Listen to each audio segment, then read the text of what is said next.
So, there's a brief recap from For last Jayson, time. mostly. You had all escaped the assault on Disneyland. The assault on Precinct Disneyland. Pretty much. You basically survived the assault, tracked down the mysterious woman,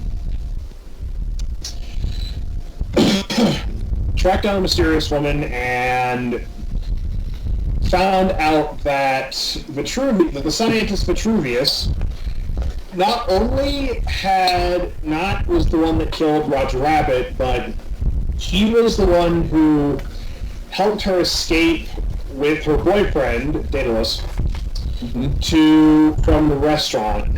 Or actually, he was meeting Daedalus at the restaurant when all the shenanigans with Roger and the Gilded Scalpel all came to a head. He revealed to you that it wasn't him nor any member of the Gilded Scalpel that killed Roger. It was actually a waiter. A waiter who was working at the restaurant who came into the back room, drew a gun, and shot Roger outright. I'm sorry to interrupt, but did we ever find out the reason why he did that? No, I don't think so. Okay. Because after that, Vitruvius basically said he panicked and booked it out of the restaurant with Daedalus in tow. Okay.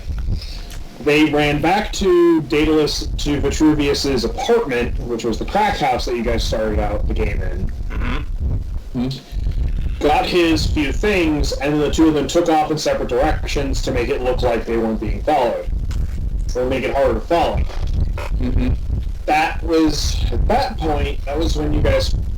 Then you turned him, Pandora, and Daedalus over to the FBI for witness protection, of which Sandy Eagle basically admitted to all of you, yes, we're going to get them out, we're going to basically hide them as soon as possible, but clearly you guys still have some shit to do, so we're going to leave you to it.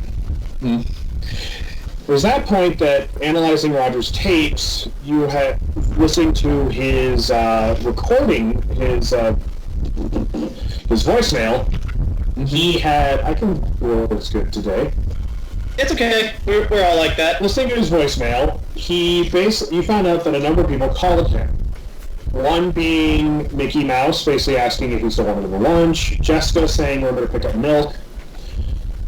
The Cynthia King, the president and CEO of Pharmagen, asking for a meeting to discuss one of their company's assets that reached out to him. The others were a bunch of threatening messages of someone tapping a coin on a surface while singing a shave and a haircut. It was very creepy. So the party then went to Pharmagen on the Pharmagen's campus on UC Berkeley campus, and talked to the CEO of Pharmagen, who basically revealed that not only did she know about the cult, her dead brother, Super dead brother, That totally didn't chase us at Disneyland. The cult is based on his ideas about how humanity is fucked. This planet is in a deathward spiral because of the overpopulation of the human race, and something needs to be done to to quote something, it's time to harvest the herd. Oh boy. So she revealed all this to you, which is when her secretary came in and revealed a cassette had just been dropped off by a FedEx guy. On this tape, not only is her brother still alive, he has kidnapped her daughter and is holding her ransom that if she does not deliver the girl Pandora to Toontown, her daughter will be executed. Except we can't give him Pandora because we turned her over to witness protection. Yeah. And so... Also, didn't we find out his wife or something? Yes, his wife is alive again, and she's a Toon. Which makes no sense because his wife was deader than he was. Mm-hmm. Yeah. Oh yeah, she also had yellow eyes, and now I'm on a trail. Yep. So yeah, what we learned is that two people who were so dead that they could not have possibly have been any deader are not only still alive, but they're planning apocalyptic events. Just like what happened in Moscow. Yeah. Didn't we also indict Porky Pig by accident because we only suspected he might, someone in his office might be running stuff, and Sam was like, he's definitely involved. We don't have proof. We don't have proof. You guys were basically saying, yeah, I don't like Porky Pig. Sam the Eagle rolled, took a hint, and says, we're going to investigate his office because something doesn't seem right. We don't have proof, we just have suspicions regarding Porky Pig. Yeah. That's life, folks. Mm-hmm. Did we kill did we kill that scarred guy, like him and his buddies that were chasing us on the road when we threw the tire through the window, or no? Considering Casket. the multiple car crashes, yes, probably. Casket is, what's left of Casket you could put in a shoebox. Okay, yeah, 'cause I remember there was one of the big guys that was chasing us when we freaked out, but I forgot which one. Well, remember, these guys are also immortal, so death is kind of a suggestion to them. They're not immortal, John. Alright. They just have really good death saving throws. Alright. That's a good line. They're not immortal, they just have good death saving throws. Yeah. It's hard to tell who's immortal in this game and who isn't. And that's the scary thing. Let's find out. Yeah. Call of Cthulhu. There's a 90% chance the NPC you're talking to is actually Shargoff. Yes. That's actually true for this game. Remember whenever Anyway. the sister lady we were talking to, and she was trying to, she was doing a power move by revealing she knew all of our names, and then she got to me and it's like, from Europe. Like, they don't even know where I'm from. Yeah. Remember when the worst thing we had to deal with was angry people with guns? Yeah. Automatic shotguns? Yeah. I mean, by comparison, that's not nearly as bad as this. Oh yeah. So we find the party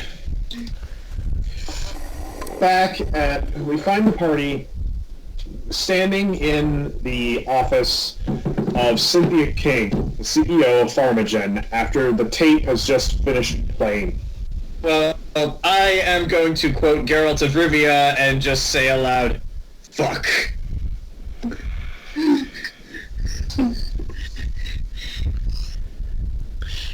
I'm just concerned because I know now who the one with yellow eyes is. Now I know who both my targets are. And they're both Toons. Mm-hmm. Excuse me. Oh, no, sorry. I forgot everyone's name.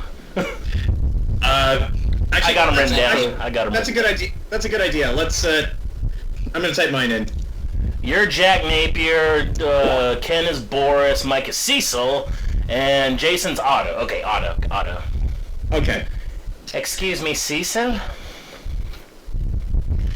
Do you have any extra of that dip? The one with yellow eyes is a Toon. Plenty to do is what needs to be done. Can we get more? We have to stop by back of our house, well, our neighbor, and then we can get more. What are you all thinking here? I'm hearing a lot of violent intent here. I turned to the CEO of Pharmagen. What was her name again? Cynthia King. Yeah, I turned to Cynthia King and asked, how much time do you think we have? She's still just kind of dumbfounded. Yeah, her daughter got kidnapped, and we don't have the thing that the guy wants as leverage. Yeah, Is it really that hard to get her, though? I thought I'm saying we do it, but... We handed her off to the government, and they took her away. Yeah, she's in witness protection. We actually told them not to tell us where she was going for this exact reason. Yeah, I distinctly remember this. We told Sam the Eagle, give them the witness protection, but don't tell us where they are. Okay, quick question. We can go out and ask them and say, never mind. Yeah. I did forget. What was so important about the girl again? She was made by Vitruvius. She's not natural. Okay, so she's a chimera. Oh, so no... Kind of, yes. She has the tattoos. Like me, Also, that's right. Yeah. She also has a tattoo that she literally pointed at a guy through a window, and his neck twisted 180 degrees around. Yeah, she has the death tattoo. She could just point at someone and kill them. I think they also wanted her for some because like she was important to do to Toontown what they did to Moscow or something. Well, I think she was made. She was not born in any natural sense. Yeah, but I think she's like a born. key piece in like making sure Toontown becomes Thanos. Yeah. Shit. But actually, I'm gonna roll for something to see if Zach does. Okay, you know what? I rolled really high, so Zach is gonna do it.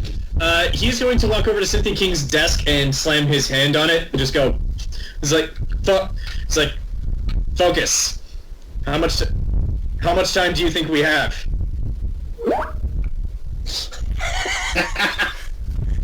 In this universe, yeah. You'll get your pictures when you fix this damn door!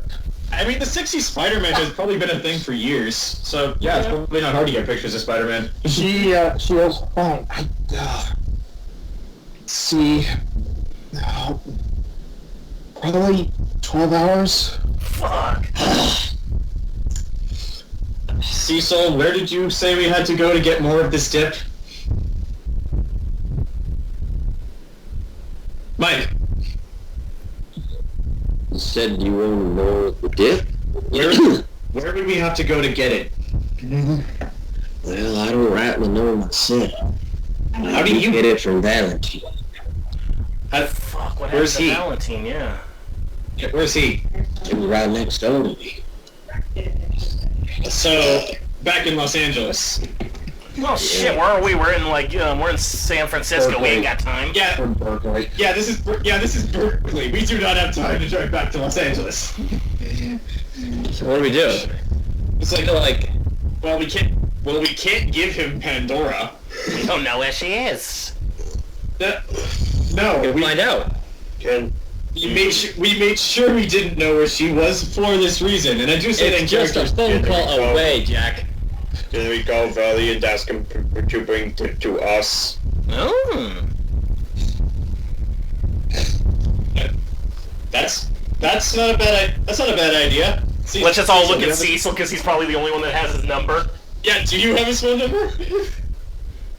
It's the 80s. We ain't got cell phones. Yes, he has his phone number. So, Cecil, do you call Valiant?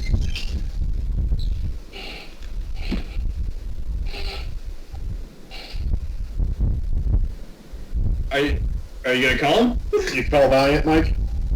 I do call Valiant. Phone rings a couple times. So do you just without asking use the phone on Cynthia King's desk? Because that's what I'm imagining. Yes. She seems a little really? Yes.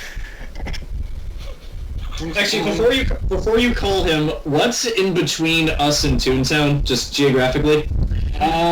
Actually, I can tell you because you guys are in Berkeley.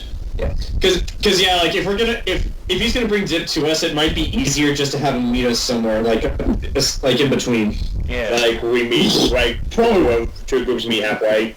Yeah, essentially yes, and then we just continue on to Toontown. So just as a point of reference, Toontown is located in where El Segundo, California is. Oh, I know where that is. I don't. Yeah. It's where the LA International Airport is. Okay. Oh, okay, got it. Let's just let him disappear the whole place. It is actually basically from the heart of where Santa Monica is in the real world, all the way down to Redondo Beach, and all the way out to what is essentially South Los Angeles. That is the sovereign nation of Toontown. Okay. There is a 400-foot tall wall around it, separating it from LA.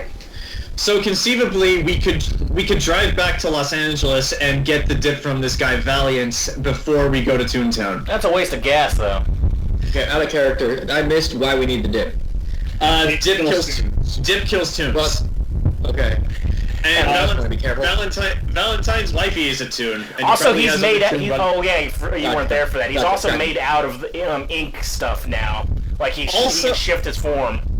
Also, we discovered this in the Assault on Precinct 13. The dip actually hurts the cultists because they use that blotter stuff, which is basically concentrated tomb corpses. Dip also hurts regular people if you get it in their eyes, like I did. Yeah. Pretty quick universe. But yeah, Zach, remind me, like, didn't it hurt? Time to start the squirt gun wars. But yeah, Zach, remind me, doesn't it also hurt the blotter users because of the nature of what blotter is? It doesn't really hurt the blotter users. It hurts the people with the ink tattoos. Because the tattoos are basically like living tunes on their flesh. So basically, it's basically, the best way to describe it is, it's like trying to remove a tattoo with a cheese grater. And we can conceivably imagine that they probably have one of these tattoo guys. At least one. Yeah. So okay, so Hey, yeah. Zach, where did you say that place was again? The Saint Simongo or whatever? How do you spell that? El Segundo. I'll show you on a map. App. It's, I got yeah, it. I got it. All right, so go ahead with Mike's conversation. I'm just checking some stuff. Okay. All right. That's wait. 5 hours away. We don't have time to go to LA. Well, we're gonna have to. No, You we're have not. to Let Valiant meet us. We got to get going. What? You're Yeah, Berkeley. let's just You have have it to drive. Yeah. Headed there anyway. If we meet halfway, that's only 2.5 hours instead of 5. Yeah, let's not go back to LA. We got to get back to. We got to get back there. So I guess if we're gonna go halfway, he can meet you in Fresno. Yeah, that's what I was just about to say. It's Fresno. All right. Mike, do your thing. 300 miles away. Okay, does he answer? Phone rings for a few second times, Okay. and you hear, "This is Valiant." Valiant, this is Cecil. Cecil, I haven't heard from you in a while. What's up? I need more dip. Lots of dip. Cecil, we've been over this. I bought an entire bag. I'm not gonna drown Toontown in dip. Yes. This is for something more serious. How serious we talking? Well, down didn't see it. Well, you know Moscow. Imagine that happening to California, a larger area. There's a solid 2.5 minutes of silence. Fuck the police work. We're gonna need to meet you. Well, we're over in. Looks over the group. Where are we? Berkeley. Tell them to meet Over. us in Fresno. It's I imagine a halfway point. Tell them to meet us in Fresno. How about Fresno? Alright. I'll meet you there with a truck. All right, that works. That works perfectly. It works. Yeah, I reiterate that to the group. Okay. So we got that taken care of. So Okay, we've got weapons though, but what of the child? we're not. Even if we wanted to, we can't give him Pandora. We don't know where she is. Not Pandora, I but think this it'd be one's nice- child. You were saying, Jason? Just reiterating again. It might be nice to know. Well, that's exactly why we told Sam the Eagle not to tell us where they were taking her, so in case we fuck it up, they won't get her. Pro tip from God. You can call your boss. I know, can? but I don't. I know, Yes. but I'm not. I know, but I'm not about to let any of the party members call our boss to ask him where Pandora is. Already has the phone in his hand. I didn't know we could call him. I thought that was off the table because he was I thought he always found us. No, he's your boss. He has your phone number. You have his. Oh, I didn't know that. I thought because it was the 80s and no cell phone, I thought we had to wait till he found us. Payphones. I say we call the boss. Know for our benefit, for planning purposes. We go meet and then we go get the dip. Yeah. Also, out of Before we character. Yeah. I was Gonna just say, also out before of we character, call. what about like having more backup with some FBI agents? Well, we'll consider that, but before we call any more politicians or cops, I want to ask Cynthia King's like, Miss King, you said this man was your brother, and you killed him before, Is there anything we should be aware of? Or anything we absolutely should do, like, say, involve cops? Look, we're going to keep this low-key as possible. If So, the no- cops suddenly storm Toontown, it's not going to be pleasant. Yeah. I didn't think of that. Of course it is. You're just mad, Jack, because you wouldn't be in charge. That's why. Fine, whatever, we'll do it your way. We'll do it your way, Jack. We'll do it your way, it's fine, no. Let's go get the dip, Jack. This isn't the time, Otto! We'll all die if we don't... We'll all die if we don't do this correctly. Yo, mate. Let's just go. Let's just go. Let's just go. You know what you want to drive to? Don't call an ego.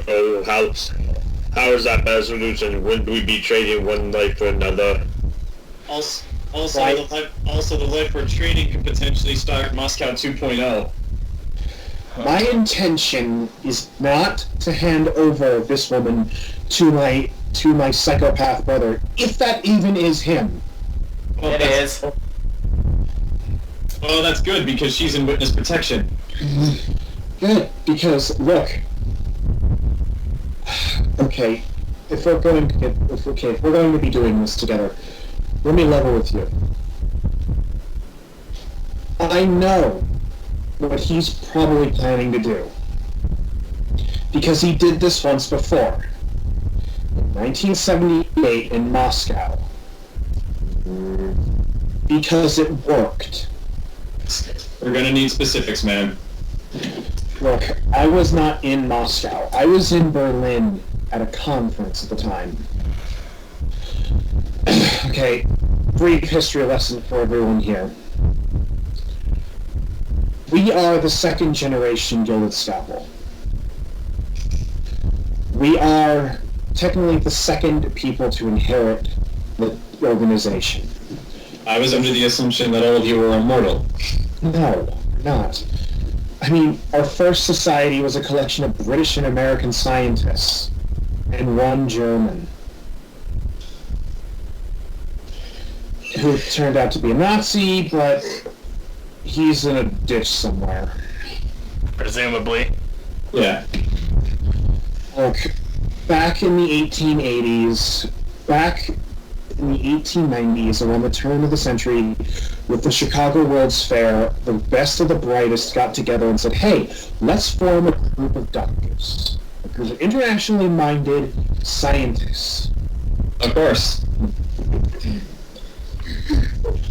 They called themselves the Gilded Scalpel because it was the 1890s and they had nothing better to do.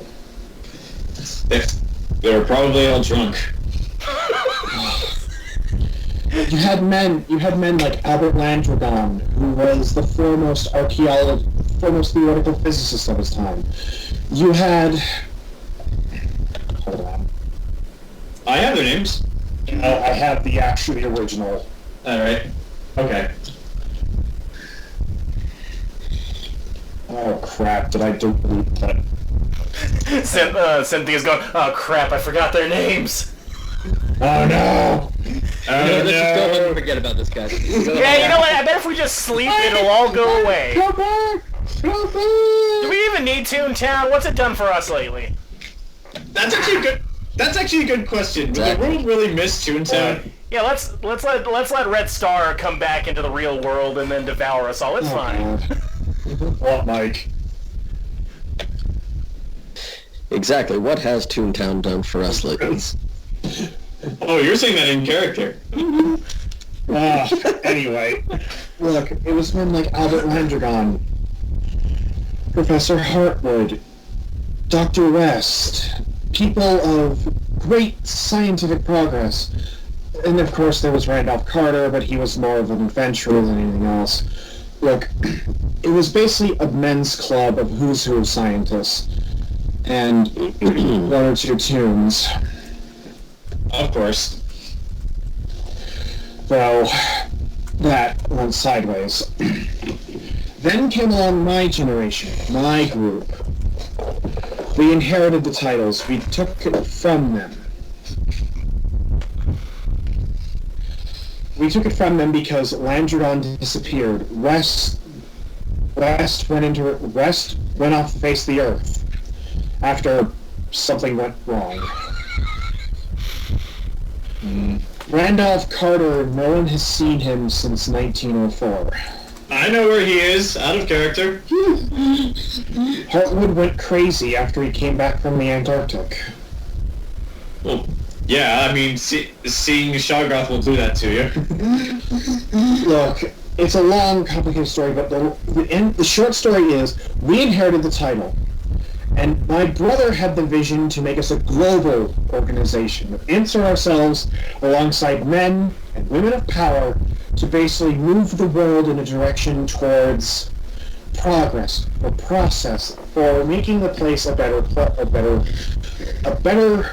human-centric world. And that's when she died. The one who now has yellow eyes, correct? My brother's wife. What can you tell us? Solution was to throw away so many lives that the both Toon and humans just for his own selfish needs. What can you tell us about her? Sophia, she was a chemist. She was a doctor of chemistry. One of the most brilliant minds I ever met. She knew the periodic table plus elements that people hadn't even discovered yet. Back in 1911, she was working on synthesizing uranium. That's actually kind of a big deal. Scary big deal. Of course, no laboratory at the time could handle that, so the experiment was purely theoretical. But she met my brother in 1920 at a function held by the Guild of Scalpel. They hit it off. Two great minds coming together. There's the man. They were madly in love with each other. They were married a few months later. Then, 20 years later, World War II happened. My brother helped serve on the front lines where he messed up his eye and his knee. At the time, Sophia just kept working with the Soviet government, developing chemical weapons for use in the war. But then she got sick. What with? No one knows. The disease has never been documented, except in her case. It ravaged her body. My brother tried everything in his power. Did you know that my brother holds the title of the smartest human being alive? How? He was evaluated by Mensa, and they gave him the honor back in the 50s. So, probably gave him a big head. even out of every single member of your gilded scalpel, is he smarter than them? My brother has a registered IQ of 756. Holy fuck! That doesn't sound possible. It's not. Also, he wasn't smart enough not to be shot by you. I said he was intelligent. I didn't say he was street smart. Cynthia looks down at her hand, kind of wrings her hands together. My brother couldn't save his wife, and it demoralized him, made him question everything he ever did. Supposed to be the most brilliant man alive, and he couldn't save one person. I have an idea. Sophia died in 1947. Drove him mad. He arrested every scientist in the Soviet Union, every doctor that had tried to work with him on this case, and they died in his gulag of Laboratory 119. So what you're saying is, if we take out this Sophia 2.0 with the yellow eyes, he won't be able to think straight. Who's to say he's thinking straight? Who's to say he's thinking straight now? But my brother began to dive into research. He looked for ideas. He looked for ways to possibly fix the situation.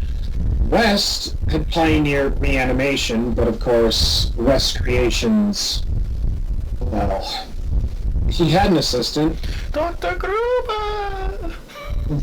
Till his assistant was torn apart limb from limb by a person.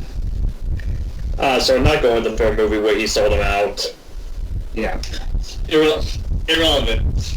And West went into hiding, and so, without able to contact West, but also her body was so deteriorated at that point that there's no point. So my brother began to look for alternative means. I'm sorry to interrupt, but was she at Toon before? No. She was human. Not anymore. So it's possible that that's not even her. It's just a imitation that he's using the code. Possibly. My brother disappeared for a time and left the scalpel in my hands. He went to Europe. He went to Egypt. He went to the Middle East. He came back with a pocket full of notes and a binder full of ideas. And that was when we began working on the project. Given what you just told us, is it possible that this project was just a thinly veiled excuse to try to bring his wife back no matter the cost? It was a thinly veiled excuse. So even then you were aware of that? I didn't think it would work. What did it entail? He erected these very crude devices throughout Moscow. He called them public art.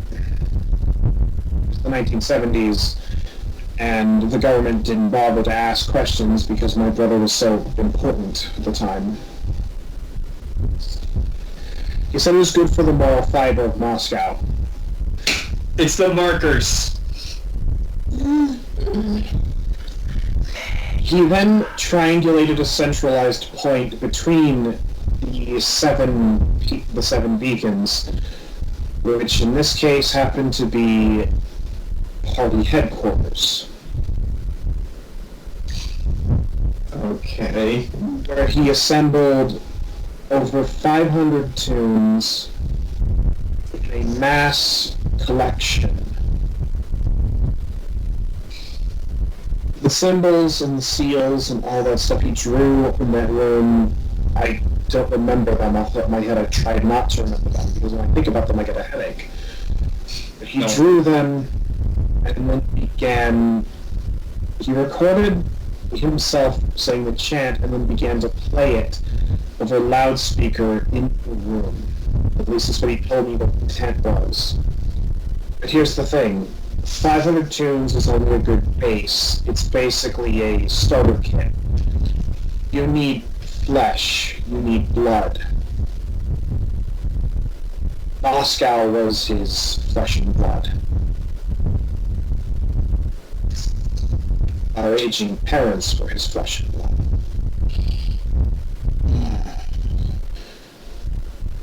3 million people it took to bring back his wife. 3 million people in tunes. If it took 3 million people to bring back one person, and that's just assuming that that's really his wife, what's more people gonna do? He ranted about something that Sophia wasn't really Sophia. Something about she wasn't whole in her human form. She was missing half of herself. Oh my god, this is Dead Space. Exactly. She needed her other half. He said something about Landragon. Landragon said something about how... Look, it's complicated metaphysics, but apparently she's missing a piece of herself, and this second ritual is probably the intention. Wait a minute. You just said he's, she say that he sacrificed her parents too to this? Yes. Flesh and blood. He's got What? your daughter.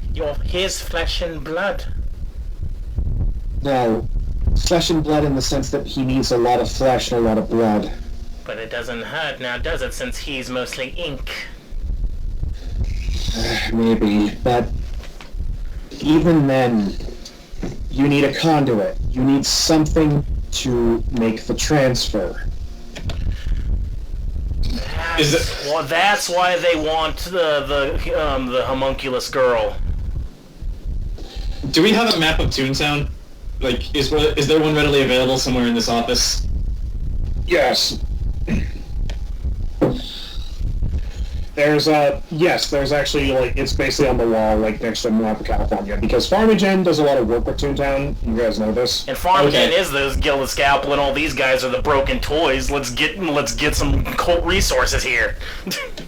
All right, so looking at the map, I was just like, you say he erected some public art as part of this ritual. If he was going to do this again, where would they need to be placed? And I do have a pen out, and I am going to mark where she says on her map, regardless of how expensive this map is. She indicates 7 points. They're all kind of spread out across Toontown, at the edges of Toontown.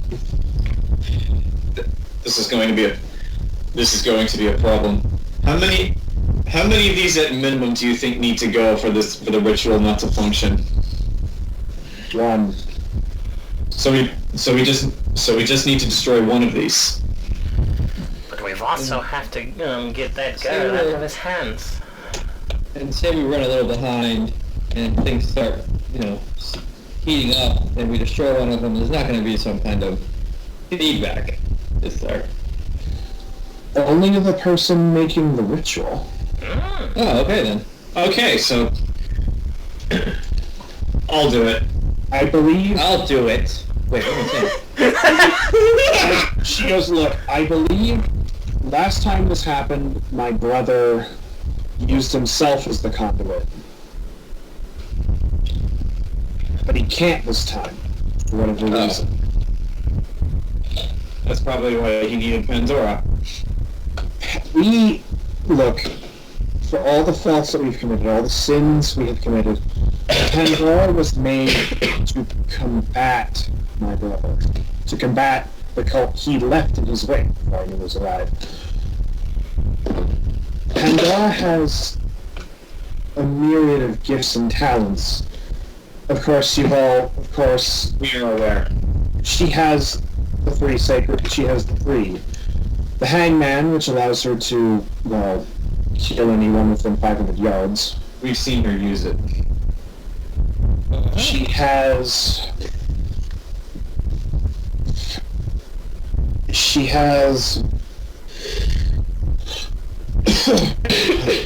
I can't remember what's on my head.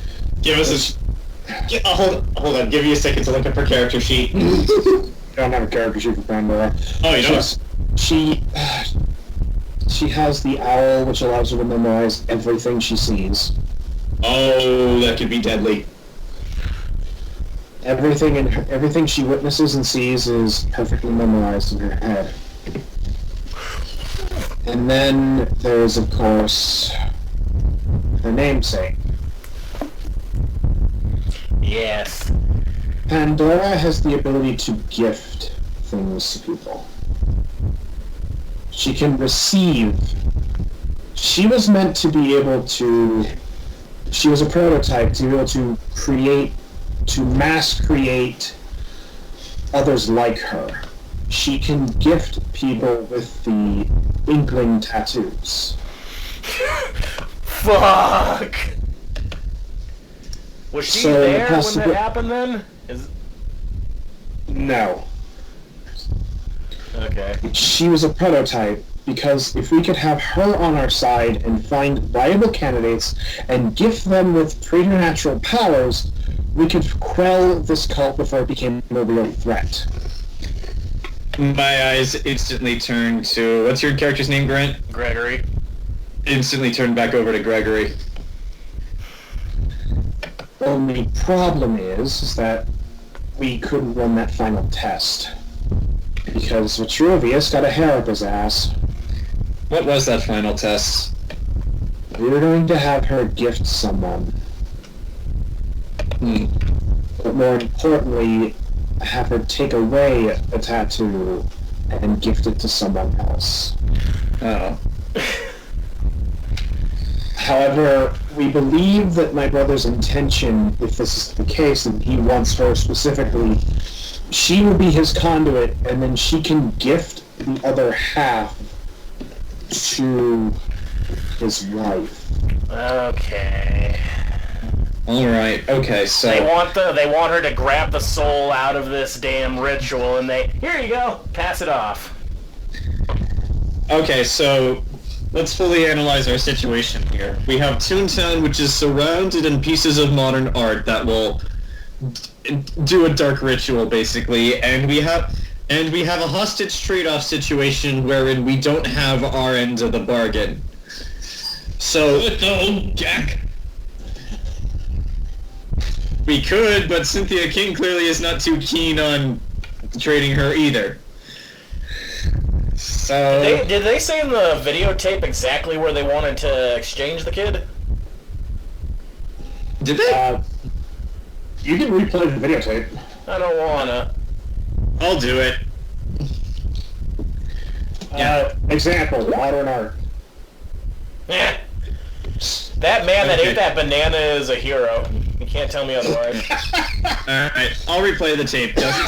Does it say where we're supposed to trade off? As you play the tape back, and then it goes past where you go stop. You will meet me at Toon Central Square. Once you hand off the girl, your daughter will be returned to you. Alright, so... After I verify that it's really her, Damn it. and we succeed. right? Alright.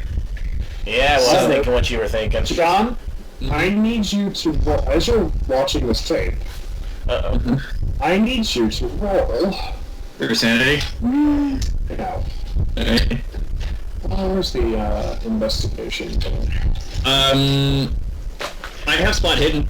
Yeah, That's one of, roll spot hidden. that's one of my better talents as a detective. Oh, that's not bad, that's not bad. That is an 18, so I believe that is 2 degrees of success? My spot hidden was 45, I rolled an 18. Yeah, I is see- degrees by 20 or 10, I forget. It's at the bottom of the sheet. It's by, what's your total score then? 45. 45. Oh, And I rolled an that's 18. an extreme. That's an extreme. Congratulations. As you're basically standing there doing this,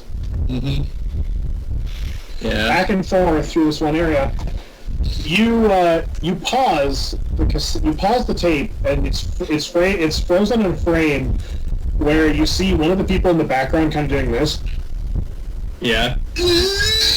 like they're mid sneeze. Yeah.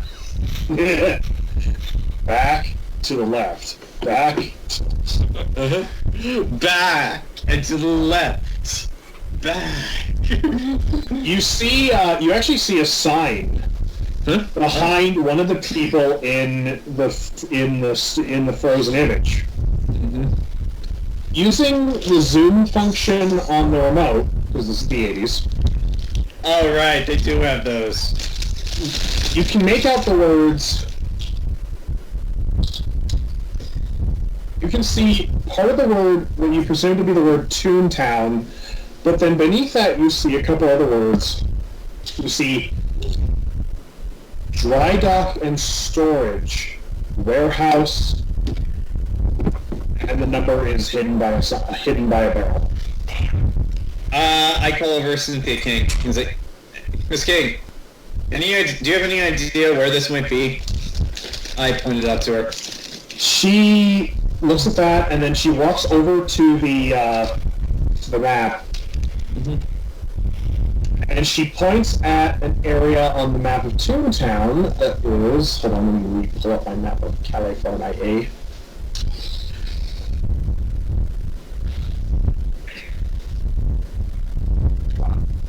There we go. She looks at the map a little closer. The Toontown, Dry Dock, and Storage. She's looking and she goes, That's the shipping district where Manhattan Beach used to be. Manhattan Beach. All right. How many buildings are in that district just by looking at the map? 8 full-size warehouses.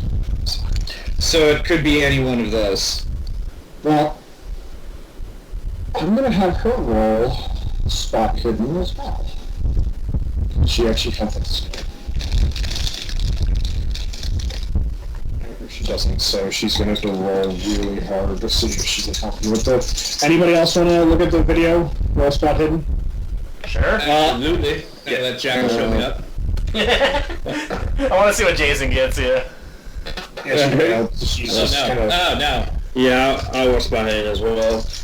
I got a 50 in that, so let's see. Yeah, that's 11. Ooh, nice. Yeah, I don't pay attention to it. I got 49 out of 50, so maybe I see exactly what Jack saw. I got an 86. Ah, I got Mike. 1 point of success. Yeah. You want to roll spot hidden on the video? Yeah. All right.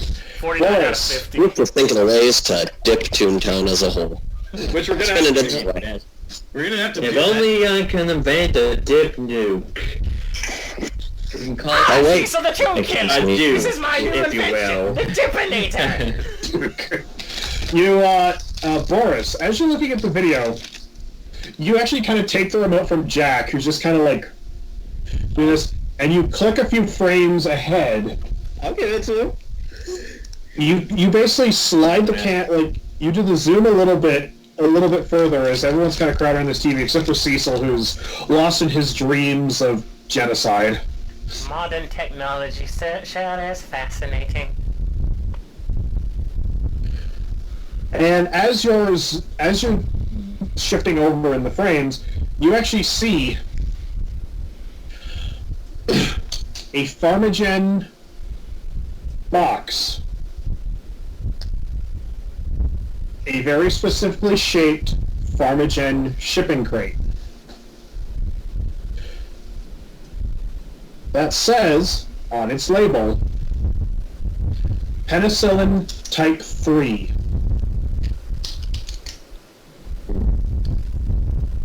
Any idea where this crate was going? I asked Simba King. Warehouse Building 6. Pharmaceuticals are stored in Dry Dock Storage 6. Okay, so this is good. We now know where their potential... They at least filmed this tape, so the daughter might be there.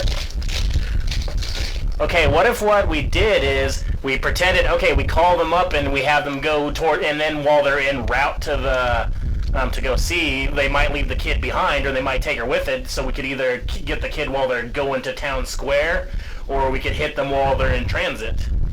Here's the thing. No matter what we do, at some point Valentine, because he said she has an IQ of 175, was it 176?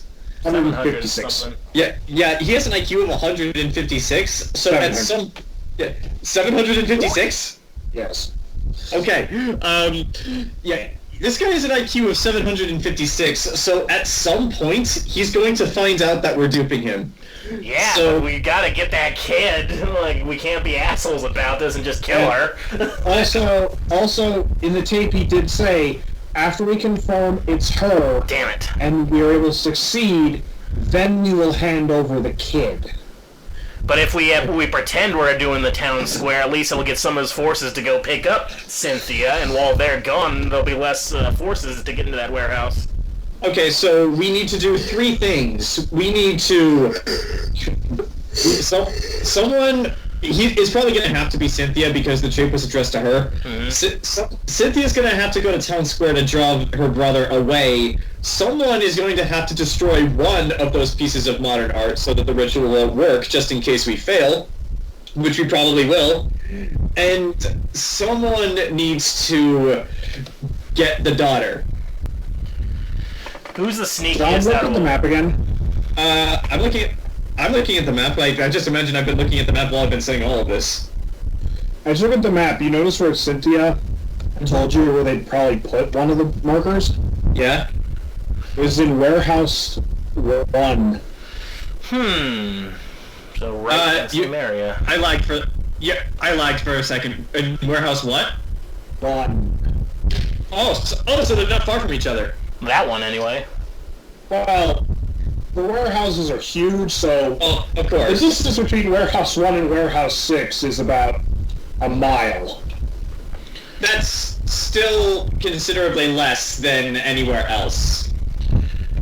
Okay, but if these warehouses are as big as I think they are, if we sneak in there, we're gonna need someone to track them. So Boris would be the only one that'd be able to find the girl with his tracking. But I've got 90 in stealth. What about you guys? I am not a stealthy. Good lord, man. I am not a stealthy boy. I'm a an creepy guy investigator. that sneaks into cultist I have- base and kill them. I have 50 in hide. Damn. Wow. I have a 50 in art as well, so I can. You can find the judge art. The work of art. I can destroy it. Yeah. Yeah, you can find the modern art. Yeah, but Boris, you got like a awesome tracking skill, right? Yeah, my track is 80. What's your stealth though? Stealth. Where is stealth? My sneak is on the 10. Oh, sneak is what it's called. It's, Yeah, it's my called sneak- stealth my- for me. Oh, well. I think there's multiple sheets floating around, so Yeah. it's whatever it's called. Okay, Mike, what about you? How sneaky are you? Let me take a look here. Yeah, sorry, what was Cecil, or what was Boris? I've got a hide of 10. What about sneak? I am not smooth at all. Yeah, he's a frontline fighter. So I forgot, I didn't hear what Boris said. Like, what was Boris's sneak, Ken? 10. Okay, so is there a way I could give him my sneak, like if I rode on top of him and we could find the girl? Why don't... Okay, Boris is a Toon, so him walking around Toontown would just be considered normal. Why don't you just have him lead you to where this warehouse is? Because they and know what then we just look have- like. All of them know what we look like. He chased us in Disneyland. That is true. that is true. But also Boris could attract attention away from you. Well, I don't want Boris to die. Quick world question. Yeah? Yeah. If I remember correctly from, like, is it like in, Who Framed Roger Rabbit, where if you're in Toontown, humans kind of have some tooniness going on? Ooh. You know what I mean? Yeah. Like, they're kind of affected by it? Yes. Are you saying we could jump off big buildings and just become flat? No. Oh. It wasn't that, because he got, I think it was like there was some, like he went out flat from the elevator, from like Yeah. comedic Yeah. effect in that universe. Yeah. So, I don't know, maybe there's... And then Tweety Something tried to there. murder him. Humans Also- have a certain level of rubber when they enter Toontown. I have an idea. It's a terrible idea, but it's an idea. Okay, We go to bed. No, remind me of the ending of Who Framed Roger Rabbit. Did the ending take place in one of these warehouses? It took place in a warehouse outside of Toontown. Okay. And then On they broke the border of wall. Toontown. Yeah, they Yeah, broke it's the a wall. human building. Yeah. Is it possible we could get our hands on a portable hole? Acme! Because that could help with the escape attempts. And Yeah! business with Toontown. Yeah, we don't even need portable know holes. who has We just need one. one. We know who has one. Call Valiant before he gets to Fresno. He probably still has them. Well, Valiant has the dip. I know, but he also Actually- he had the portable hole. He's He had also a probably gun full on the of way in the cartoons. car. Yeah. Trust Yeah. me, you can't Also- solve it. Just for reference, he's driving one of those pesticide spraying trucks. Oh. Alright, so wherever that truck is, we probably need to... Okay, what if Cecil went with Cynthia to the fake rendezvous, and if there's Toons there, he'll be able to take them out easy peasy. And then 2 go for the daughter, 2 go for the art. Yeah. Yeah. The 2 detectives that have investigation should probably go for the art. The 2 that are good at tracking and sneaking Yeah. probably go find the girl. Yeah, Otto. I do you have and I 50 in art. There you go. Also, I was in Vietnam. Wait, Zach, do I know how to set an explosive? Roll luck. Oh, I really hope you're suggesting Jack and Otto team up, John. Sure. Yes. I rolled a 33 for luck. We are going to lethal weapon this. We are going to lethal weapon this, dude. I rolled a 33. Yeah. John, you recall a moment you recall a time in your brief service in Vietnam where you, under duress, opened up a derelict truck and rigged the engine block to explode like a shrapnel bomb when the car was started by some people. Okay, so I can conceivably set an explosive. Yes. We just need an explosive. Okay, so we need Maybe a portable Cynthia, she's hole. rich. She could give us a portable hole. She's rich enough to afford Acme shit. Also, they do business with Toontown, which means they probably do business with Acme. But yeah. If you're gonna ask. She's like, Miss King, is it possible you could get us some things you might require for this? Like, for instance, a portable hole from Acme and possibly some C4. She looks at all and just like,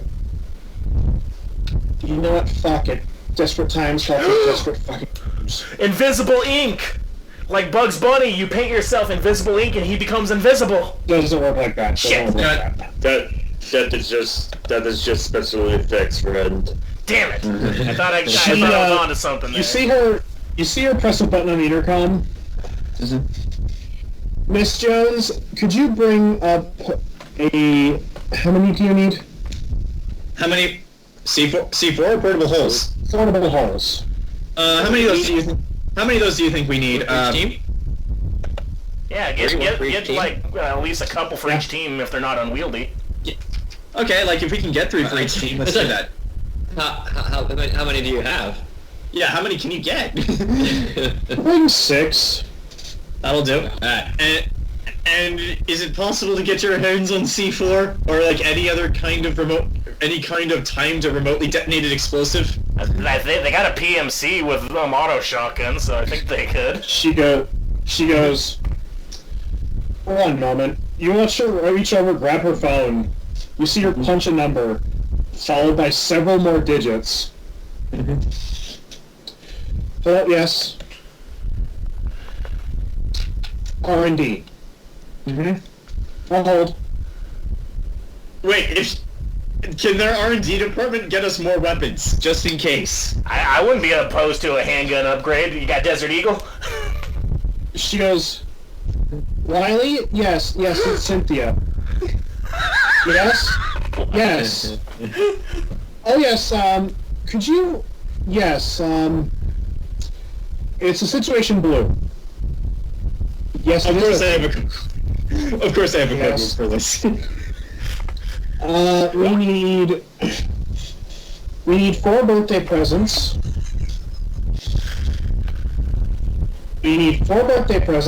And she looks at all of you, puts the phone against her chest. How many of you have guns? That's a good question. Dip guns and also maybe some upgrades to what I'm good with handguns, so whatever the best handgun is.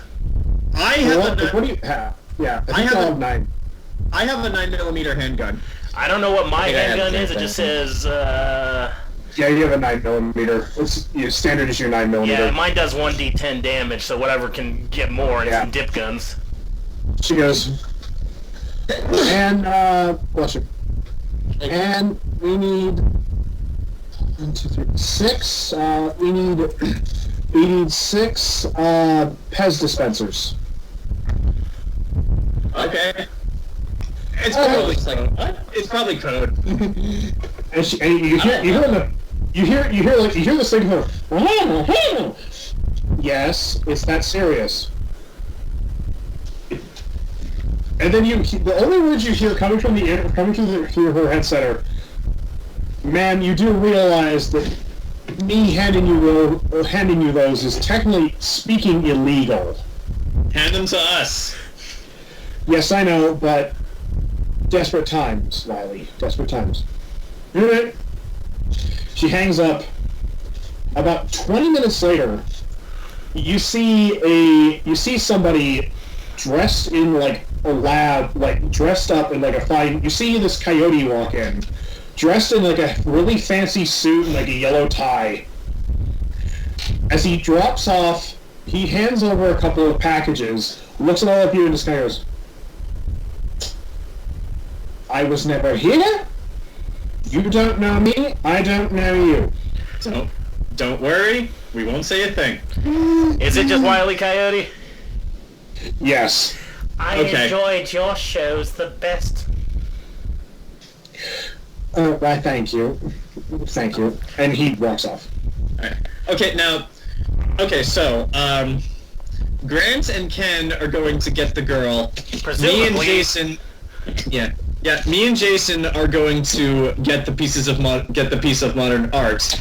There's one more aspect to this plan we're not thinking of. Where the hell is Valentine's wife? Because I think that's where Cecil needs to be. Yeah, Cecil would be where all the tunes are. Toontown? I mean, looking for Cecil's wife? Cecil has to be wherever Valentine's wife is, so that he not just Valentine's wife, also where the people eater is. It's probably gonna be. It's probably gonna be with. With Valentine, since he wants to do the ritual right then and there. Okay, so Cecil, you're probably gonna have to go with Cynthia King. I mean, does this make sense?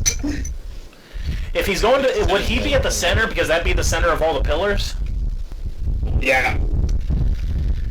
He gave us a location.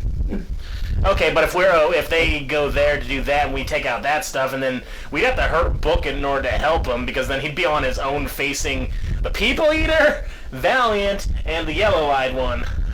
Well, this is why we gave him a truck full of dip. You can also argue they probably wouldn't want to...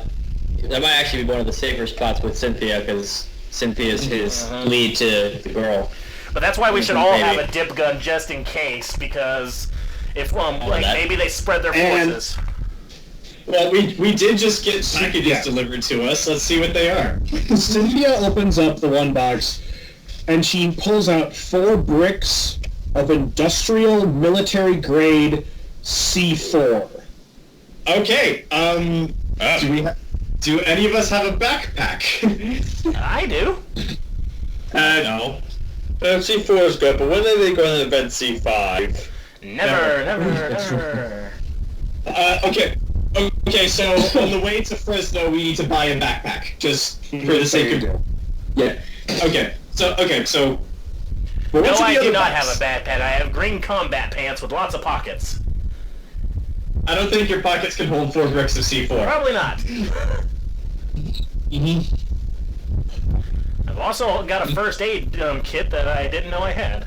Huh. Yeah, I don't have a backpack. Alright, Boris just has overall. So... Alright, so, Why do I have a what's in the other box? She pulls out and hands Cecil. Not Cecil. She hands Jack, Otto, and Salad Fingers. Gregory.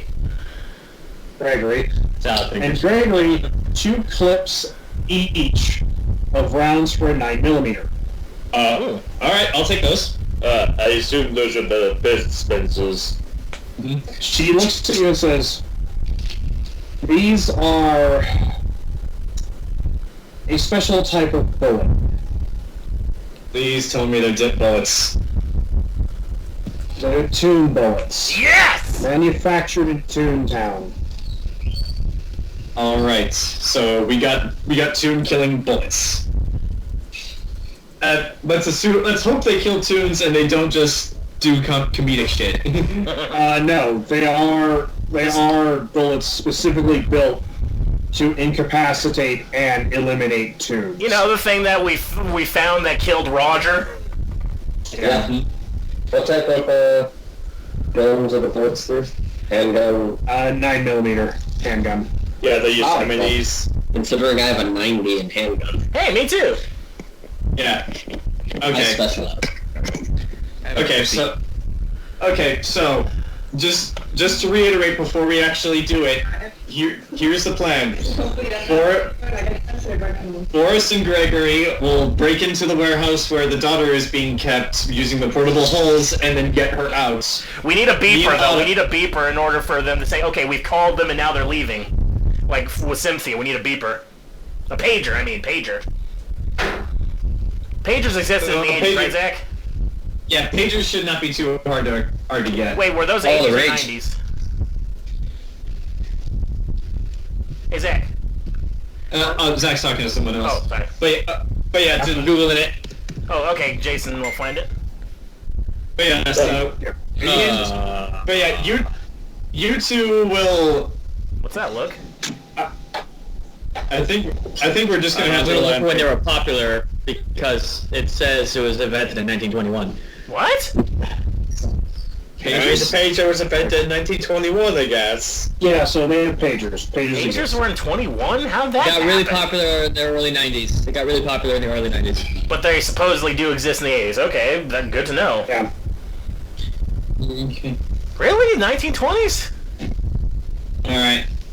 So... Okay, so... I guess if a pager is going to be our code signal that we've completed our assignments, that's good. But alright. Yeah. So Boris and Gregory will get the girl, me and Otto will get the modern art, and Cecil will just annihilate genocide on Toontown.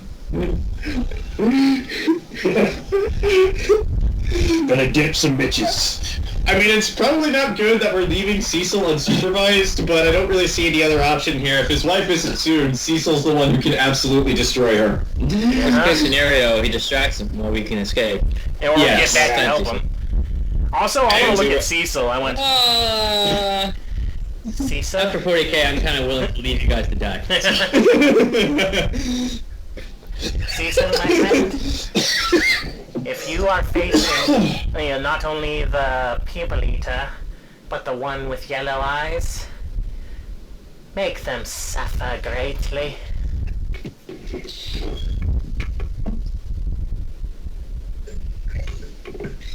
Mike? Yes. Did you hear what I said? Tired. Oh, What sorry. did you say?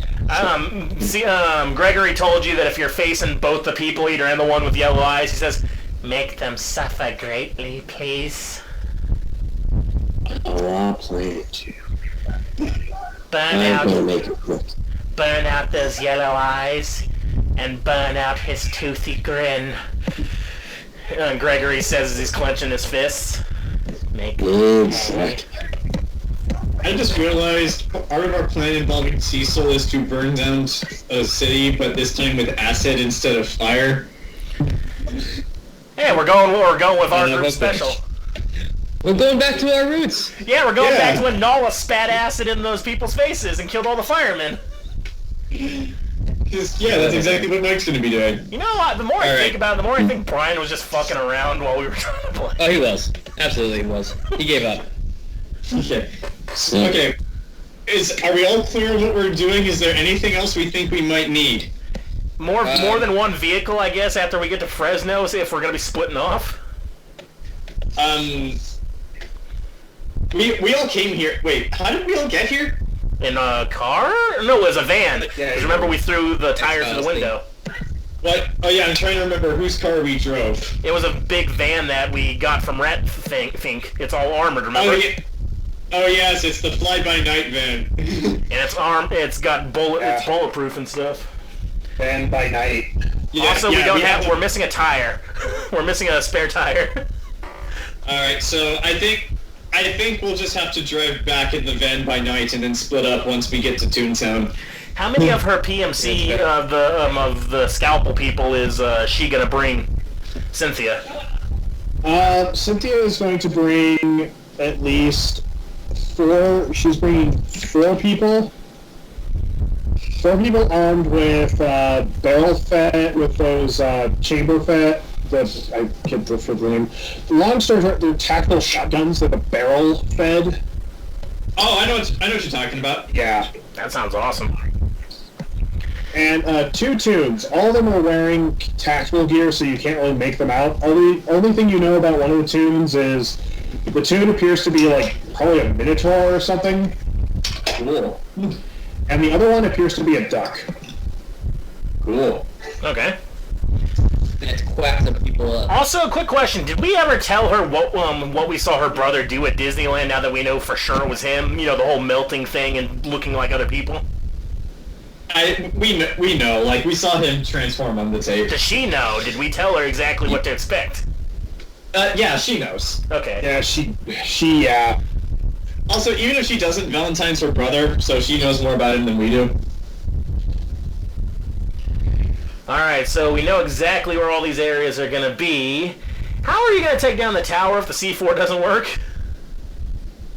We'll have to improvise. Tunes are always blowing each other up. We'll find something. Yeah, that's another Yeah. thing to bring up. We're going into Toontown where everything's wacky and in your face every 5 seconds. So yes, if the C4 doesn't work, I'm sure there's something there that we can figure out we could use. Remember Who Framed Roger Rabbit? He was literally just pulling random shit out of boxes to fight Judge Doom. Yeah. Alright, but we have to have a rendezvous point or like a meeting point if like we or someone at least we got our beepers and say, hey, shit's going down, we need backup. Yeah. Why don't we just run back to the entrance of Toontown and get into the van by night? Yeah. Could work. I mean, That's fine. worst comes to worst, Gregory, you just and Boris just run right there and then drive like hell. At least she'll be safe. Should we take down 2 of the pillars just to be safe, like if we have time? We might not have time. Yeah. Because by the time we get there, we're going to have 6 hours to the extraction, until the point, so we got to get in position until then, until the meeting point. Okay. But that's considering like good traffic conditions. We're going to LA, so we're probably only gonna have like 4 hours by the time we get there. Yeah. So I guess with that in I'll see you mind, in a week. yeah. I guess with that in mind, we should get going. We got a plan. Yeah. Let's do it. Yeah. Alright. Get the dip. Let's do this, dude. And before we get off, though, is there any way we can get silencers for the sneaking group? Roll for luck, Grant. Does that Like what, to strap pillars to our feet? Well, A pillow can so we're a still pillow doing, can be an improvised silencer. Well, I haven't used any of my luck points yet, so hopefully this is good. You know what? You know what might work as an improvised silencer, according to CSI Las Vegas. What? If you empty out a soda bottle and just put that over the barrel of your gun. Well, that's only like one time, though. Yeah, that's only one 70 time. But 73 out of 90, so I don't know how many degrees that is. That's a minor success. If we only get one silencer, we should give it to you because you should be the one that's the most sneaky. Yeah, she gives you a silencer, Grant. Yay! All right. Now I am Salad Fingers Wick. Yeah, and besides, if me and Jayson make noise, that will draw attention away from you. So yeah. Also, how far is Toon Square from the buildings? Because how far is Mike going to be from the rest of us? Let's see. He has a bug spray truck full of dip. I think he'll be fine. But he's only one man. One man with so much dip. One man should have all that power. Mike is all of a sudden going to be, like Cecil's going to be riding a giant sandworm. The dip must flow!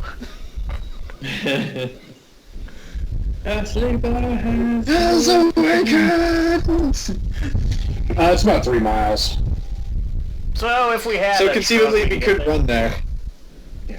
Well, yeah, let's just do our parts first, and then we'll back each other up if we can. We're all going to die. Yes, we are, but let's try it. The only one that's going to survive this is Boris, because he has to get the girl out because he can run as fast as a bear. Oh my god, he can't. I don't need to survive this so I can write a book about it and totally steal the royalties from you guys. Also, like, posthumously, like, just shit on Jack all the time. And then this idiot tripped over his own feet, fell face first into the toilet. What an idiot! Alright, so Zach, where are we picking up? You guys head out, drive to Fresno, California, Alright. Cecil's gonna be driving that truck. and you stop You stop in Fresno where Valiant has dropped off a large spray vehicle. Actually, I'm going to roll for luck, because did Valiant... While you're rolling, this is just something I want to do with Otto. Like, after I get a backpack, I load it up with all of our portable holes in C4, and I just go to him and say, okay, look, Otto, Alright. I know we've had our differences in the past, and honestly, I have no idea what I ever did to piss you off, and I have no idea why you're such an asshole. But really, if we fuck this up... Well, really, if we fuck this up, we're all going to die. So, we have to trust each other. And that means I have to trust you. And I hand him the bag of the C4 and the portable holes. I thought we all had a portable hole, like, each. No, we have 3, you and Ken have 3. Oh. We didn't give one to Cecil? Cecil is going to be destroying everything, so yeah. Okay. 3 portable holes. I was just like, uh-oh. He's kind of quiet for a second, and he just opened the bag. He's just like, well. Our mission... I am literally... I am literally handing you our mission success right here. You're carrying all the C4. And Valiant used his brain and his luck.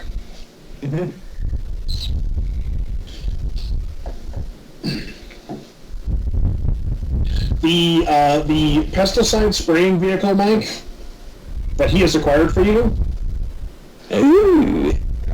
is cleverly labeled on the side, water truck, and it uses a solid metal tank. Well, So you can't tell that there's dip inside. well, time to spray down the tunes. Yeah, you see, this is why we're not giving him a portable hole. He's fine. Oh, wait, quick question. We're still facing Remember, human... only for the evil code. No, mass squirting here. No mass squirting. Kicking. That sounds wrong. Also, By Zach, mass correct me- dipping, is that better? Yeah. Yes. Also, Zach, would Tip destroy a portable hole? I'm pretty sure it would. Yes, it would. So yeah, like, we can't give him one, even if we wanted to. You ever heard? Yeah, it destroys a. You ever destroy a portable hole? You ever heard a black hole scream? That sounds terrifying to think about. Quick Okay, question. here, though. Black Hole screaming for some reason. Now I'm imagining a terrible scream sequence that takes place in space for some reason. But no one can hear it. But yeah, Zach, since we're still bless you, whoever said. But anyway, since we're still facing we're Toons and other enemies, did those the scalpel guys, the ones that work for Cynthia, did they ever have body armor or something when they had their auto shotguns? Yes, they are wearing body armor. They got any spares? We can't wear them. We can't wear them because then they'll know we're with the Gilded Scalpel, and we don't want that. That's true. So, as you guys are getting ready to depart from Fresno,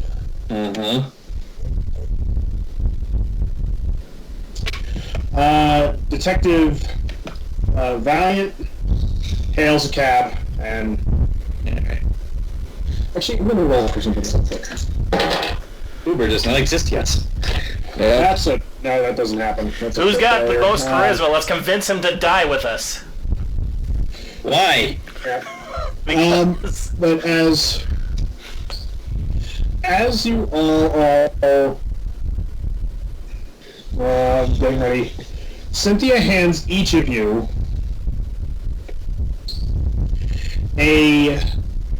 what looks to be an ID. Alright. This is your ticket in and out of Toontown. Right. Toontown is a fully exclusive area. Only people with VIP access are allowed in. You will be scanned at the way in. Oh shit. I have VIP access. Totally. Without this card, you can't get in. What about getting out? Well, if things go correct, they're just going to open the gates for full evacuation. I suppose that's true. Did we tell Sam and the Eagle at all about what we're about to do, committing a terrorist attack, or no? No. We're just gonna have to include it all in our report. Hey Sam, guess what we did today? So do 4 of you take the van by night? Yes. We'll take the van by night, and then we can park it somewhere. We can just park it somewhere nearby the dock area, and then we'll split up from there. All right. We'll park it at Ed's Fish and Chips. Cecil, you'll be following Cynthia's Rolls Royce. Okay. Oh, I think for the van by night we should have Boris drive because he's the only one of us who's a full tune in this car. Yeah, good point. What is my drive? That's a good question. What is mine? I'm not gonna make you drive. I'm not gonna make you roll drive for just. Yeah, my drive hour's 20. Yeah, I'm not gonna make you drive. Like rolling drive is for only if you're like stressful situations. Stressful situations and duress. All right, Otto and Jack, which one of you's got the better drive? I have 40. I have nothing in drive, but I will drive. I'll be shotgun. Because my excuse can be I'm researching for a new book because I am a famous author. All right. But if we get into a tricky situation, if Jack's not dead, let him drive so we can get the hell out of there. Yeah. Well, let Jack be the hero. That's what. No, I'm kidding.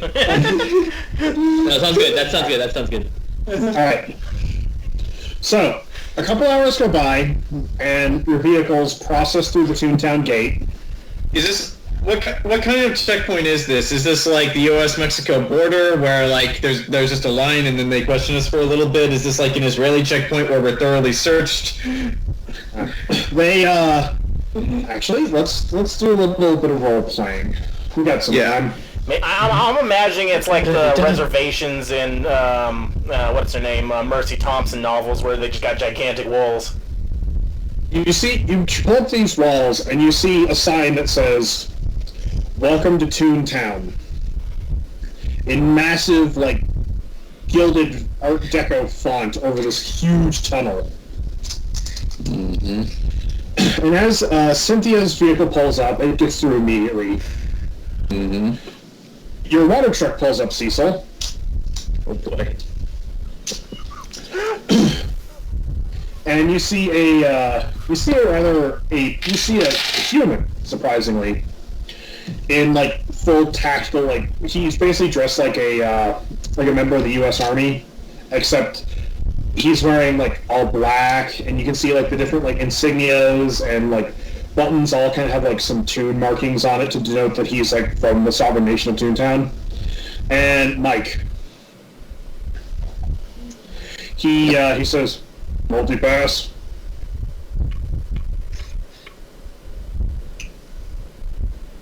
Multi-pass, Mike. Multi-class? Pass. Multi-pass. Multi-class? You do Dallas. He takes your ID, swipes it. Yeah. What's your business in Toontown today, sir? Shit, I don't actually know how to respond. Killing two totally crazy eyes. We can't let you in. I'm just cleaning up the street. Just cleaning up the street. Come with us. I was going to say, are you driving that truck for Deb? You could just say, if that's the case, I don't know, septic, sucking, whatever it's called, cleaning. Street cleaning. Street cleaning. He looks at the vehicle. I'm gonna have him roll and tell. Puts his hand in the liquid. He's a human, so it would just be mildly inconvenient. Wow, he rolled critical for dumbass. He goes, must be one of those newfangled street sweeping machines. Right, you're free to go. Hands you back the multi-pass. Thank you, sir. And then comes a bear in the front seat of a hippie van. The van by night pulls up, and he looks at the van. Multi-pass. Yendem pass. He scans your pass, sees your passengers, takes their passes as well. What's your business in Toontown? Usually no friend. sees the other 3 people in the vehicle. Uh-huh. This friend of yours a retired guy, or what? I kind of point to the fact that the horse is black and white. What do you think? Rolling for him. Alright, he rolled a crit success on believing you. That's good. He goes, alright. And then, as you slowly step forward, he stops you. Hey. Nice van, by the way. Alright, at least we got someone who's a fan of Rush. Now everyone just start blasting CCR, as he says that. And you guys all, as you're driving through the tunnel, you begin to see, like, it looks like it's kind of like driving through a tunnel in a mountain. It's dark.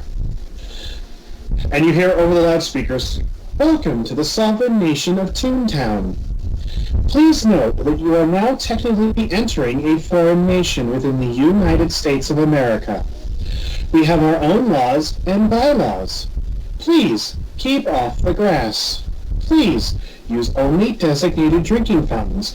Do not accept strange rides from unlicensed cabs. And most importantly, remember to smile." Wait, what was that part about unlicensed cabs? What if I want to feel? What if I want to feel the grass on my toes, though? They're not gonna enforce this whole smiling thing, are they? Maybe. Boris, what about the grass, Boris? Boris. Boris, roll a knowledge check. Knowledge. It'll just be intelligence.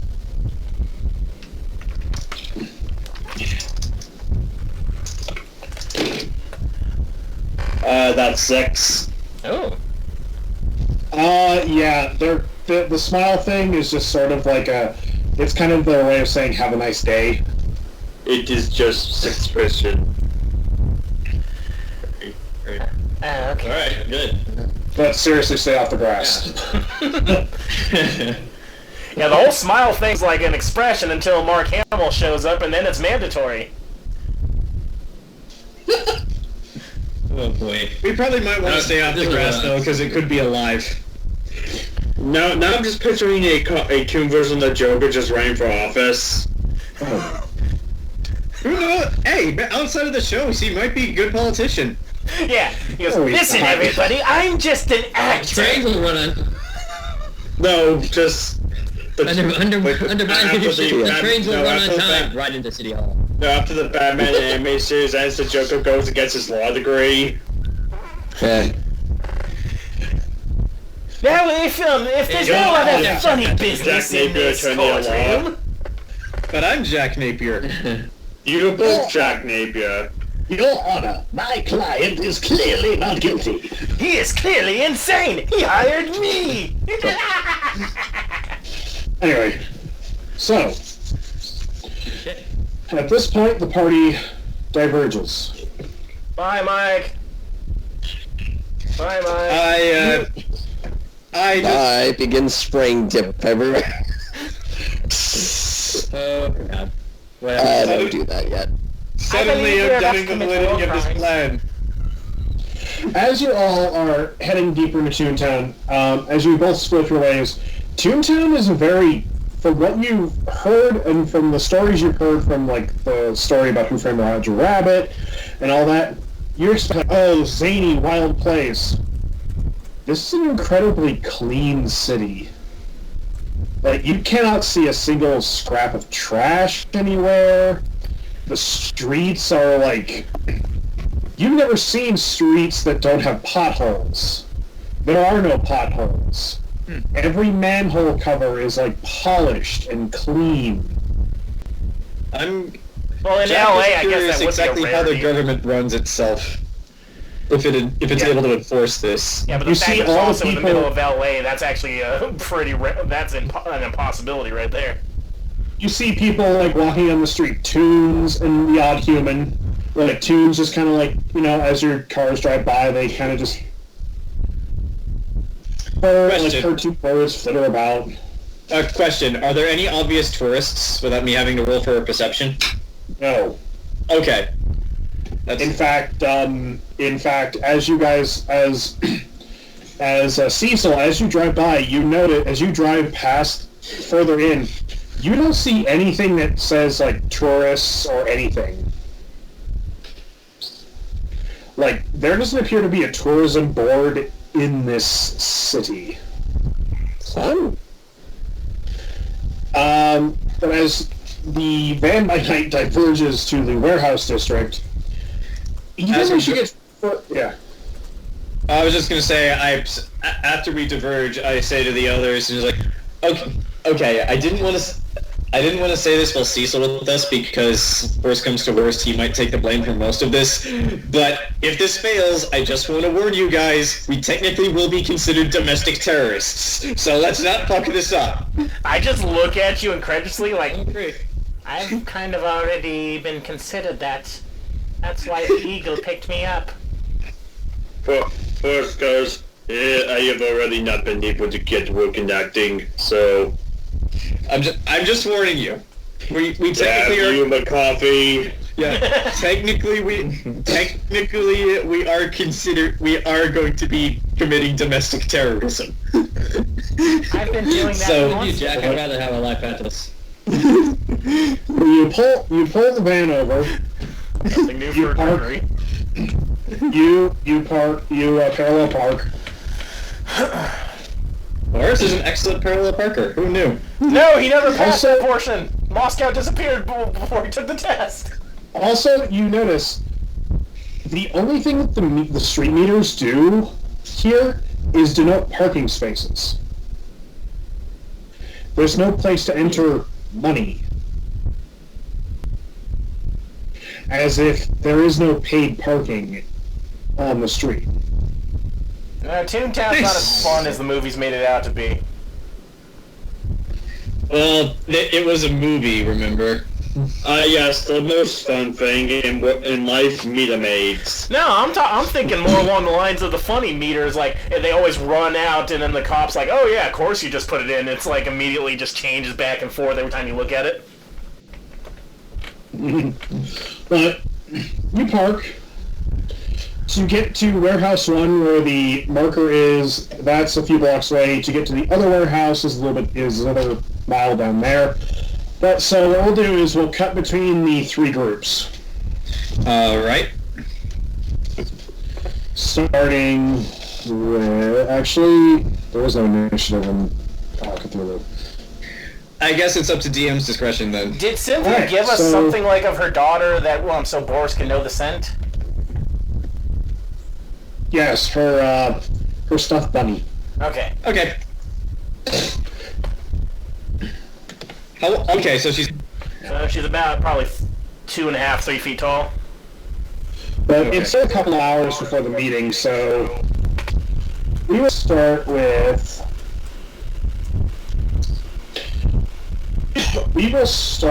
Jack and Otto. Okay. Alright. As we exit the van by night, I just say to Otto, I was in Nam. All I need and keep quiet for right now. I was in the war. The fuck does anything have to do with Vietnam, Jack? It just means that he's constantly followed by the song "Fortunate Son." It's always playing in the background. When was Fortunate Son released? 70s. Yeah. Then yes, I am followed by the song "Fortunate Son." If we're gonna run through the jungle. Yeah. By the way, what's the little girl's name? I don't think I remember. Delia. Let me write that down. Okay, so what I would like to do is I would like to just walk along the dock district or the warehouse district on the sidewalk, just like pretending to be normal. And while we're doing that, I would just like to scout it out, just see where these warehouses are, what may or may not what may or may not be in front of them, and most importantly, look for any guards. Otto, are you doing the same? Yes. Alright. Then both of you roll me a spot hidden. Alright, let me drink this first.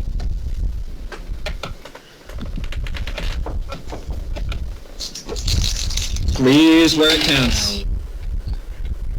I rolled an 80. Out of...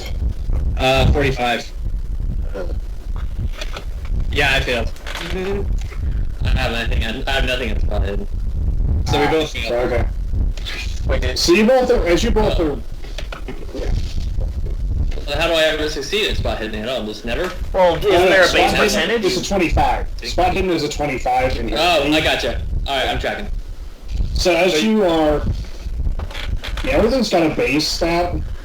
For some reason, some are higher than others. I think the rules just assume that some things are easier to accomplish than others. Like, I don't get why library use has a 20, because it's just like, how hard is it to use a goddamn library? Well, you all have to deal with Find librarians. whatever you want. God dang, Dewey Decimal System. Awesome librarians is your soul.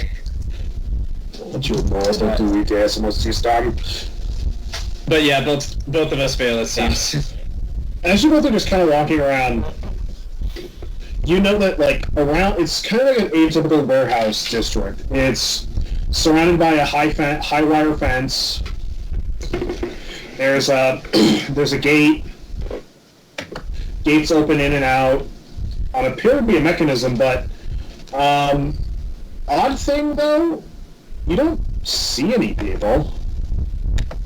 I kind of figured that they would be. I thought this. What was that? Go on. He's doing. You know, Jack. I thought Toontown was a lot more lively than this. That's probably just propaganda. I wouldn't be surprised. These tunes got a lot of secrets. I have a bad feeling about this then. I don't think you're the only one with a bad feeling. Alright. Zach, at the very least, can we tell... we're looking for Warehouse 1, right? That's what I wanted to ask. Can we at least see which one is Warehouse 1? Yes, over the fence you actually see this huge warehouse that has a sign on it that says Toontown Dry Dock Warehouse 1. Okay. Now, is this fence a barbed wire fence? It is, but you notice that the two large gates, I'll give you this. Mm-hmm. The two gates, they usually sit closed like this. This one is sitting like 6 inches slightly open. Alright, so we got that.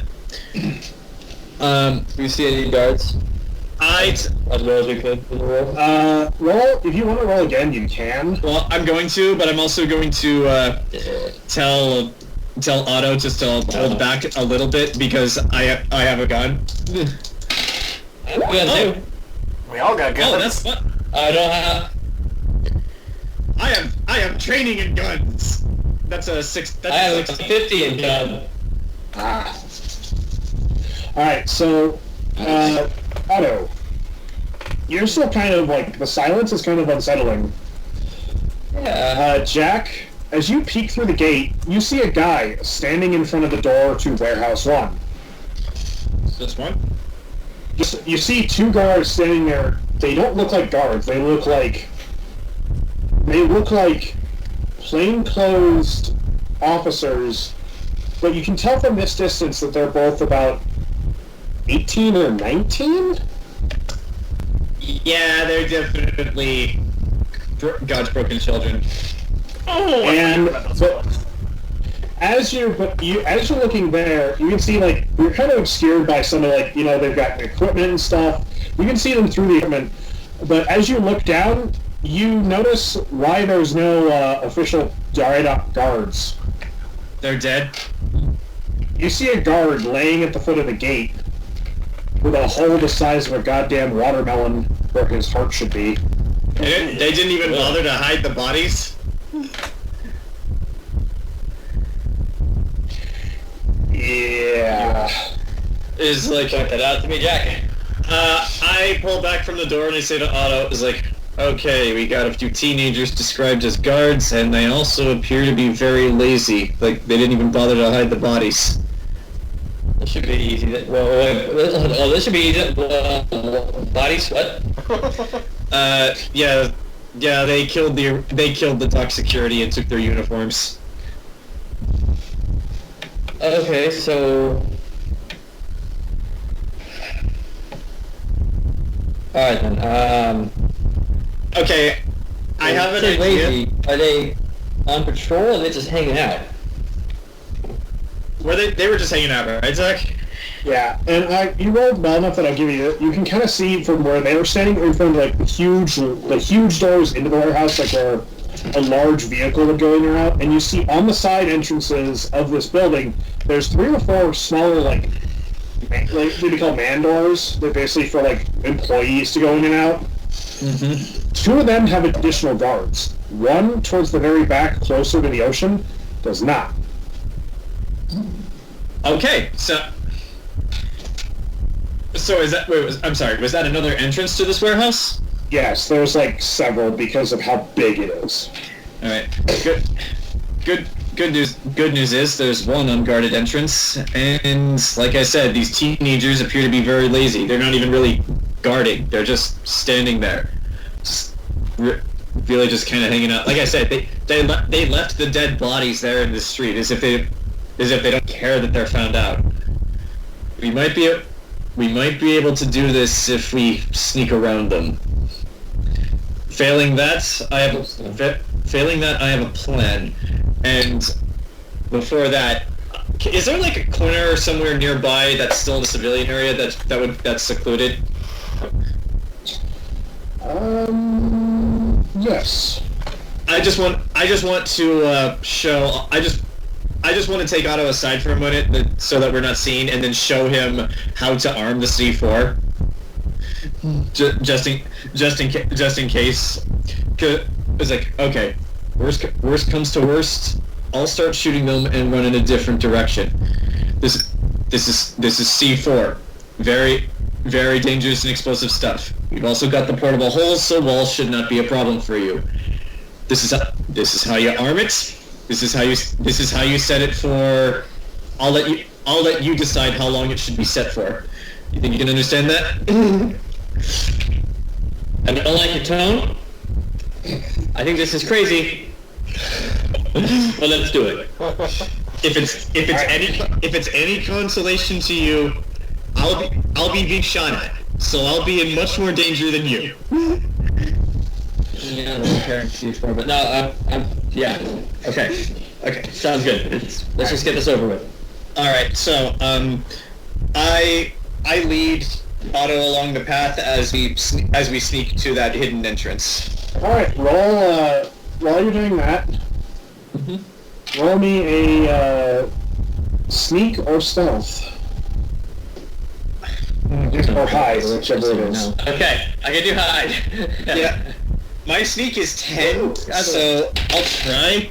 Ooh. That... Oh my god, the purest of luck. That is a 9. Oh my god. You both are kind of like... like, Jack, you... 9 out of 10, by the way. Jack, you haven't done this in a while, so you're kind of like on edge.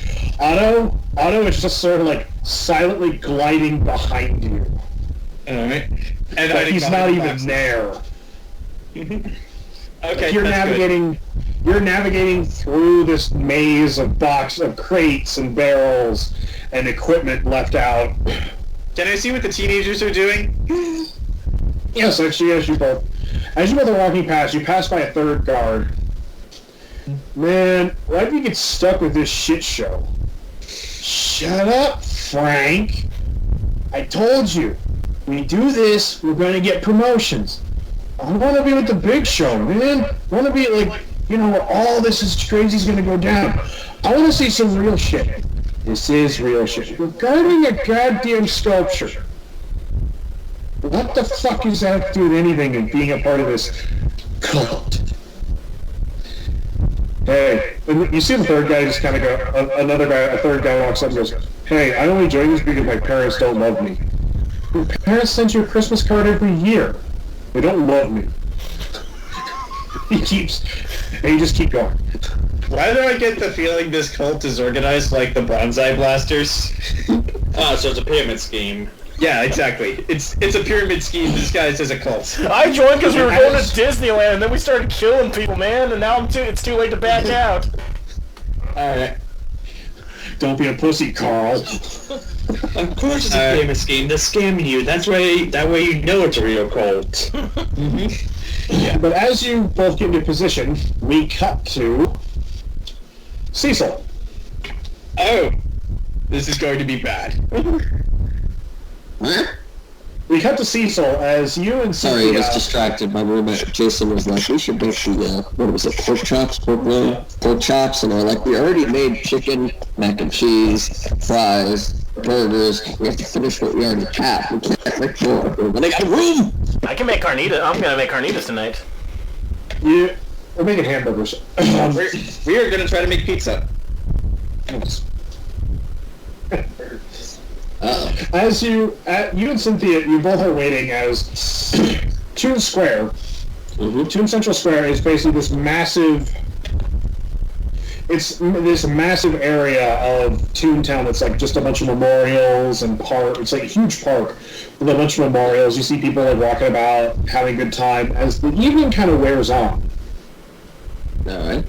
And at a certain point, Toon Square just kind of becomes empty. At the center of Toon Square, there is a very large, impressive statue of the founders of Toontown, which are 3 Toon figures. Snagglepuss, Droopy, and Oswald the Lucky Rabbit. The hell? Okay, I can understand Oswald, but Snagglepuss and Droopy? Snagglepuss was the first president of Toontown. Oh, okay. And yes, in this timeline, Snagglepuss was Snagglepuss is and always will be gloriously gay. I mean, the implication that he isn't is strange. I know.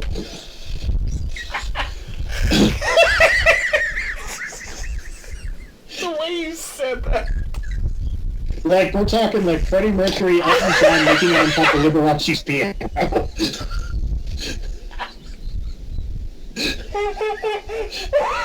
Anyway, back on point. Yeah. As you're Man, waiting, why are you laughing so much? This was like calming down to Snagglepuss. I know, but the way Zach said it.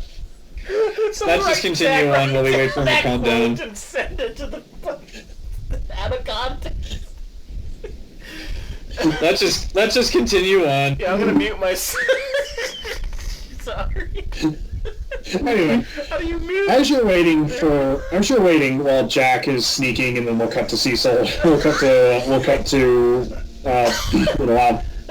as you're waiting, suddenly you see Cecil. Roll me a spot hidden.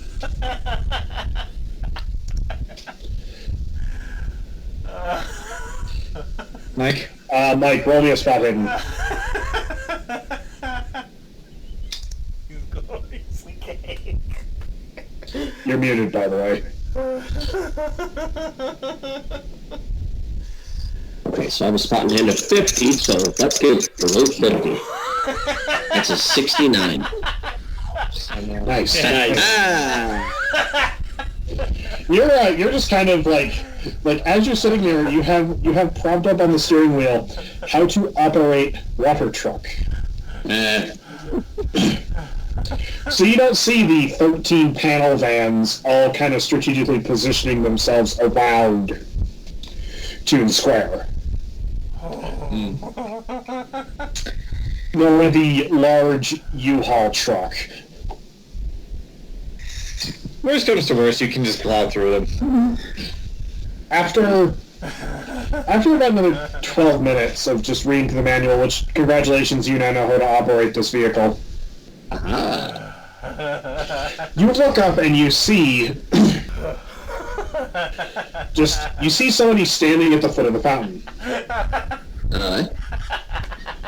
You see a figure with a, wearing a white lab-style coat. Alright. Just kind of looking down, looking around as the sunset was set. And you see him pull out a pocket watch. Then put it back in as he looks up. And you actually see Cynthia. You actually hear Cynthia get out of her car. And you see her entourage of guards start to walk towards the town center. Except for the duck and the minotaur. They kind of stay back near you.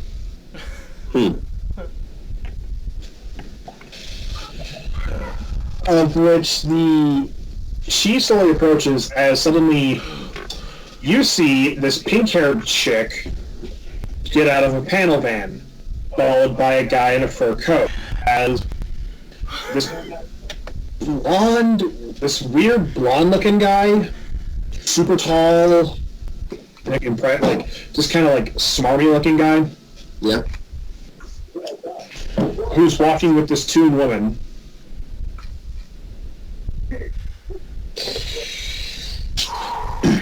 Alright. And you see, walking with another group of like 5 or 6 teenagers, is this little kid. I need you to roll me a spot hidden, Mike. You'll get a bonus.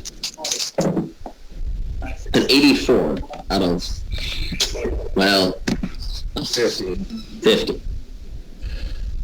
The kid looks familiar.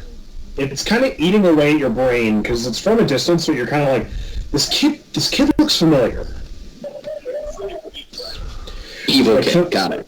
Take it down. Familiar in a way that you're kind of like, why does this kid look familiar? But you're actually close enough that you can actually, and your windows are partially rolled down, so you can actually hear them talking, the people talking. You're looking good for a dead man. You're looking good for a bitch. How's your husband? Alive. No thanks to you. I tried. Where's the girl? She points at your truck. In there with him. Oh. Gonna have him roll spot hidden. Shit. What is she hiding under the What is she hiding in the back cab? If that actually is the girl. And... Cecil, now that everybody's gotten a little bit closer, you can see that you are horrifyingly outgunned. For like the 6 of you that are there, not including Cynthia, there's at least 2 for every one of you, plus 20. At the very least, you have a giant truck full of dip. And you know how to operate it. Yeah, so... And now that kid's a little closer, that kid's actually standing near the doctor.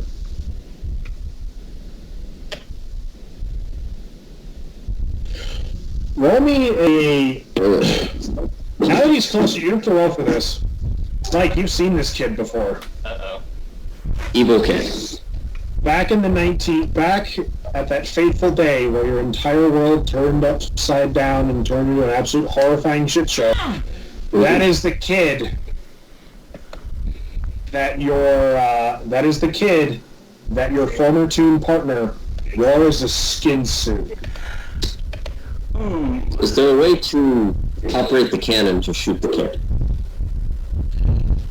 Roll me intelligence. Roll me a idea. But he knows how to operate it now. He read the manual. That's right. What's idea?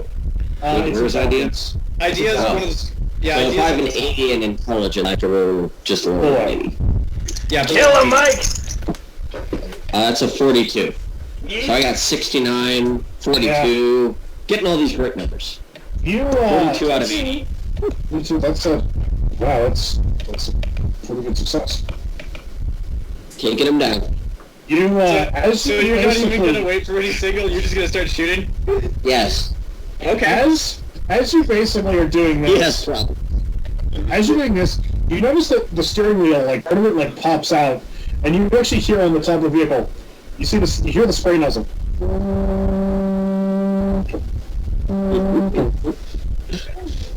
Why the hell is he operating the thing right now?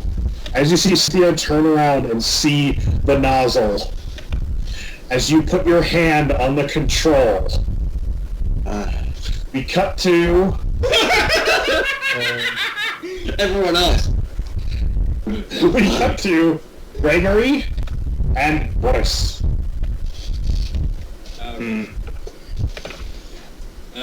Where is Gregory?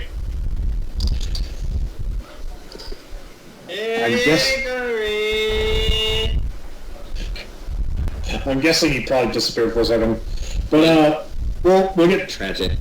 We'll get back to Grant in a second. But Hang on a second, I'm helping my cousin with something.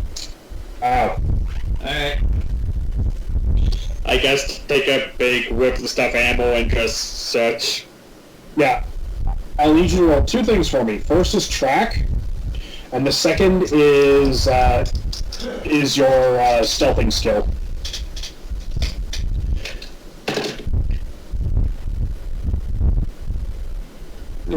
Okay, so my track is 80 and I just rolled 80. So that is a success. Roll me to not get spot.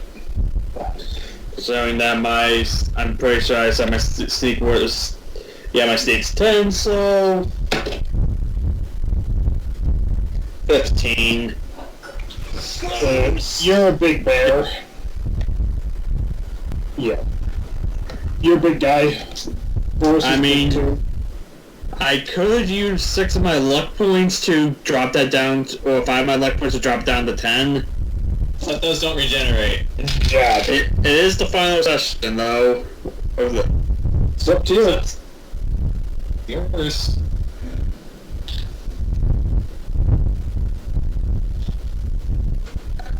I don't know, maybe wait to see what Brambles will stealth first to see if because if his cover is blown anyways too. I guess for now, you basically, as you basically take it, like hold the stuff bunny up and like take a big old whiff of that. You get her scent, and it's definitely coming from further down the warehouse district. So roll stealth.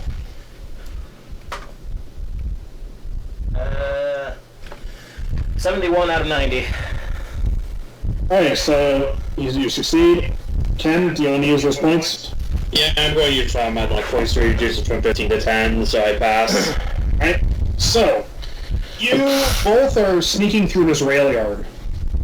The side, you kind of like go through a couple of derelict cars. You sneak past a couple of guards, which are clearly obviously teenagers at this point, and kind of just navigating and like in and out and like sneaking. Boris is kind of walking in this combination of like hunched over and on all fours, like as you're following the scent until you come to, you see a large rectangular building, angled roof, no windows, a large entry door, a couple of guards, that says Toontown Dry Dock Warehouse 6.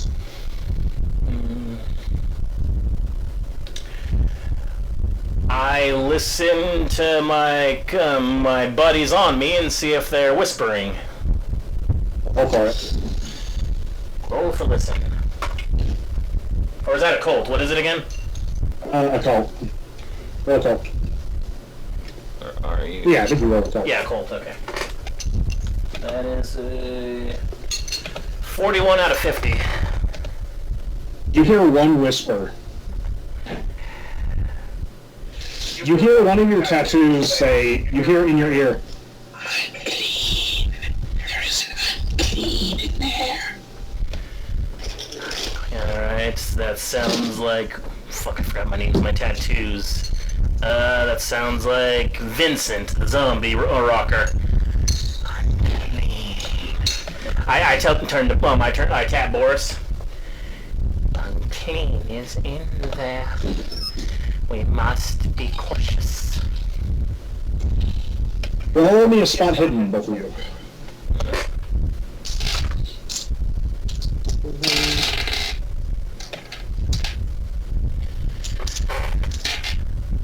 36 out of 50. 34 out of 40. Yeah, nice. Right, that's nice. So, as you both are looking at this building, you see, similar to what Jack and Otto saw at the warehouse, with two guards standing in front, two teenagers, a guy and a girl.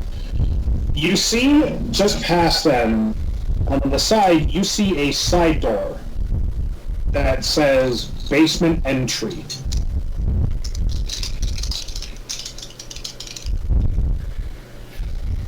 I think there might be good. Perhaps. You guys want to try it? Let's listen at the door first. Well, listen. I'm pretty sure I'm good at listening. 40 out of... What's my listen? 75. So 40 out of 75. 18 out of 70. You're listening to the two people. Like, what the hell? Jim, why the fuck are we here? Look, Barb, I understand. No, you don't understand. Regarding the guards? She's a 6-year-old kid. What's she gonna do? Run? We can run faster than a 6-year-old, Jim. Well, Barbara. I just realized that these two NPCs I accidentally named after my cousins. I thought you named them after the Gordons. Bob, I was thinking Jim and Baba Gordon. Same here. I thought it was Batgirl and the Commissioner. No, I have two cousins. My cousin Jimmy and my cousin Barb. Barbara! Were their parents Batman fans? No, they're married. Alright. What? I know, it's kind of weird. It's bizarre. Well, regardless, they're teenagers. These guys are clearly nuts. Look, I don't ask questions. I mean, I can run faster than a goddamn 6-year-old. I was a track and field star. And look where you are now. Shut the hell up. You think they can... The thing is, can we take them fast enough without alerting the others? Is there a keyhole? This is 1980s. Based on how you wrote for spot hidden, yeah, you see that the side door has a lock on it. Can I peer through the hole and see how the room they're standing in relation to the room? Oh no, they're outside the main door. Oh. You guys haven't got to there yet. Oh, okay, I thought we were going to the side door. No, you have to roll stealth to get there. Ah. Because you have to, like, sneak past these two. I've got an idea. How far away are they? They're about 20 feet that way. The door is about 40 feet that way. If I could sneak in and you stay put, I could cause a distraction with my tattoos by sending one of them off to, like, make a noise that they could check. And that way they wouldn't see you. What do you think? I don't know, aren't you the sneakier one here, though? Yeah. Do you not want to risk it? I mean, boys could be the distraction. Yeah, I don't want you dead, though, dude. Let's say, alright, if they start noticing me, why don't you cause the distraction if I fuck up? That way it's like, they're not on edge already. Because if I could just sneak that girl in without them even noticing, they don't have to radio anybody. Roll me a stealth to get to the door. Come on, don't fail me now, my 7 fingers. 17 out of 90. That is a... Wow. You basically... You kind of give Boris a high sign, and then all of a sudden, Boris, you blink and Gregory is just gone.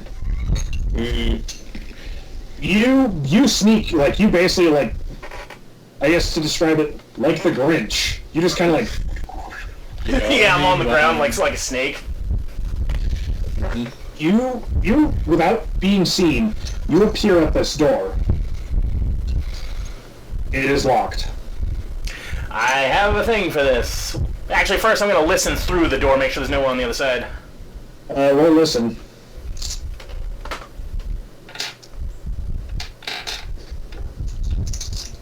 Uh, 49 out of 75.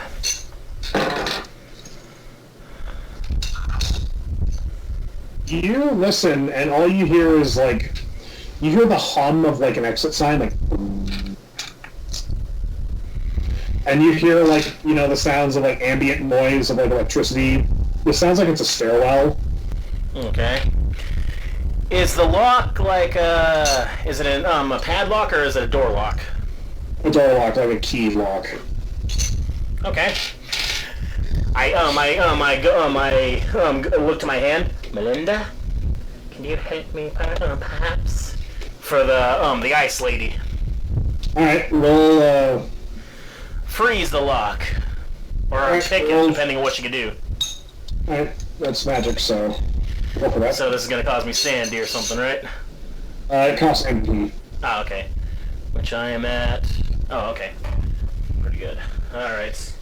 What do I have to roll for? Is that for that, or do I just use it? I don't know. I think it's just a cult. Roll a cult. A cult? Okay. Yep. 7. Out of... What's my cult? 50. That is a critical success.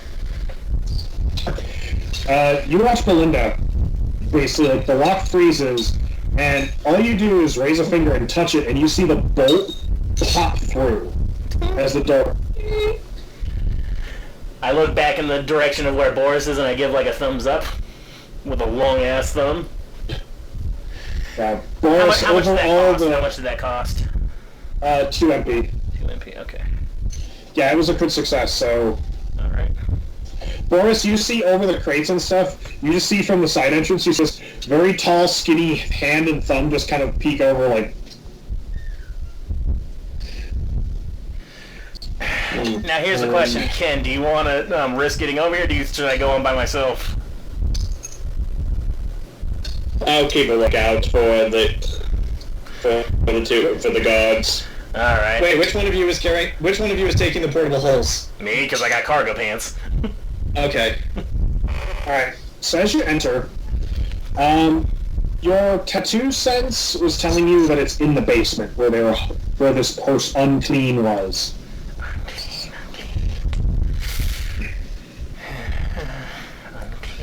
As you navigate into the basement, it's wet and damp. Like, it's humid also down here. And as you get down to the basement, I need you to roll stealth because there's puddles of water everywhere. I'm just imagining a dark basement and seeing Gregory the cultist being afraid of him. He's here! The salad man is here! Yeah, that's 7 again. You are basically like you're basically gingerly stepping over these as you hear coming from in the hallway. Where's my mommy? Shut up, you little brat. I want my mommy. Oh, fuck. I remember why I hate kids now. Definitely remember why I hate kids. As you hear a door somewhere above you slam open. And you hear people like the sound of like furious footsteps of like one person's very loud footsteps like bum, bum, bum, bum, bum, bum. So they're above me? The voices? No, the voices are down the hall. You hear footsteps across like the floor above you, and then what appears to be a stairwell, probably on the other side of where you are. You hear the person coming down the steps. Okay. And you rolled well enough, you don't have to roll again, so you're kind of in the shadows. As you see a short, kind of rotund figure throw open one of the doors, and you hear, "You." Oh. Hello. It's you. What the fuck is going on here? Easy. We're doing a job. I didn't sign up for this. And I didn't... Look, when the boss did what he did for you, you signed up for this. This whole thing is exactly what was in your unwritten contract, asshat. My involvement has now called down the wrath of the federal fucking government on my office. Is this Mandark? No, this is Porky. Oh. Grant, I had a feeling. you recognize the voice. That's Porky Pig. Yeah, I was starting to put that together. I'm like, uh-oh. What about you? All I wanted was the rabbit dead, and I got what I wanted. And once we're done with that, I am moving on to his wife. And when I'm done with her, I'm moving on to his ex-partner. Holy shit! I'm done with him? And when I'm done with both of them, I'm gonna fly to Kokomo, sit my ass down in a lawn chair, and drink some fucking pina coladas. It's fucking Kermit, isn't it? No. Do I recognize this voice? Kermit! Yeah. Because Kokomo?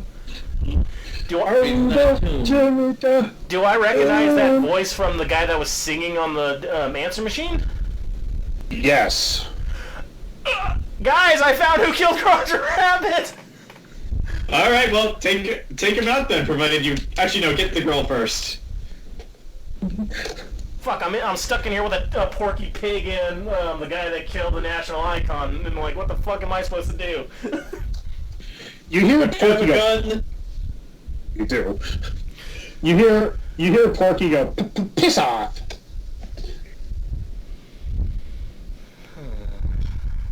It's Porky, so Is there a way I can see them conversing now, or are they still just in that room? They're still in that room. You can see their shadows on the wall. And I can still hear the little girl? Yeah, the little girl is like whimpering. You can hear her kind of like I'll be right back. She's probably trying to avoid this. As you hear one girl, you hear Porky say, "Oh, what? You act so ungrateful. If I hadn't have found you, you'd be dead, crawling around in that sewer after what they did to you. That's none of your goddamn concern, pig." What the fuck is Porky doing in the sewer?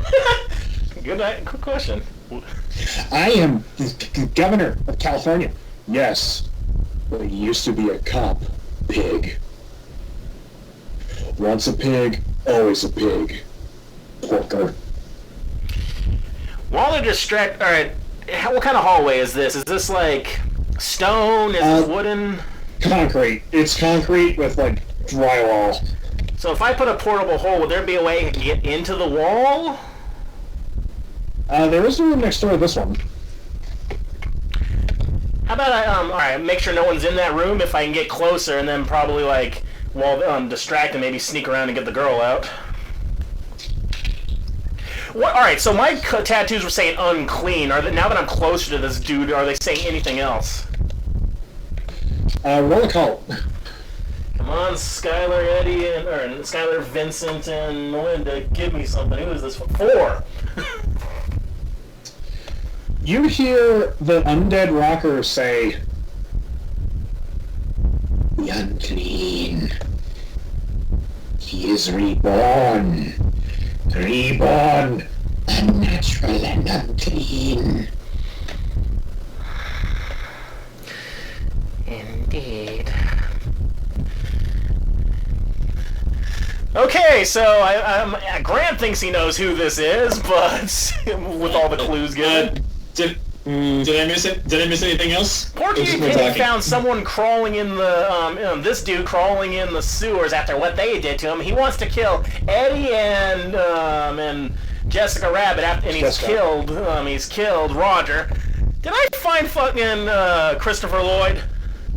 It's 9/11. So I don't know if Gregory would put that together, but Grant has. So Porky Pig found Judge Doom in a sewer and basically saved his life. Is that what I'm to understand? Pretty much, that's what I'm thinking. Does Gregory know that? Would Gregory put that together or no? Roll me an idea. Oh goodness, what's my idea? You think you could take on Judge Doom by yourself? I don't know. Oh god.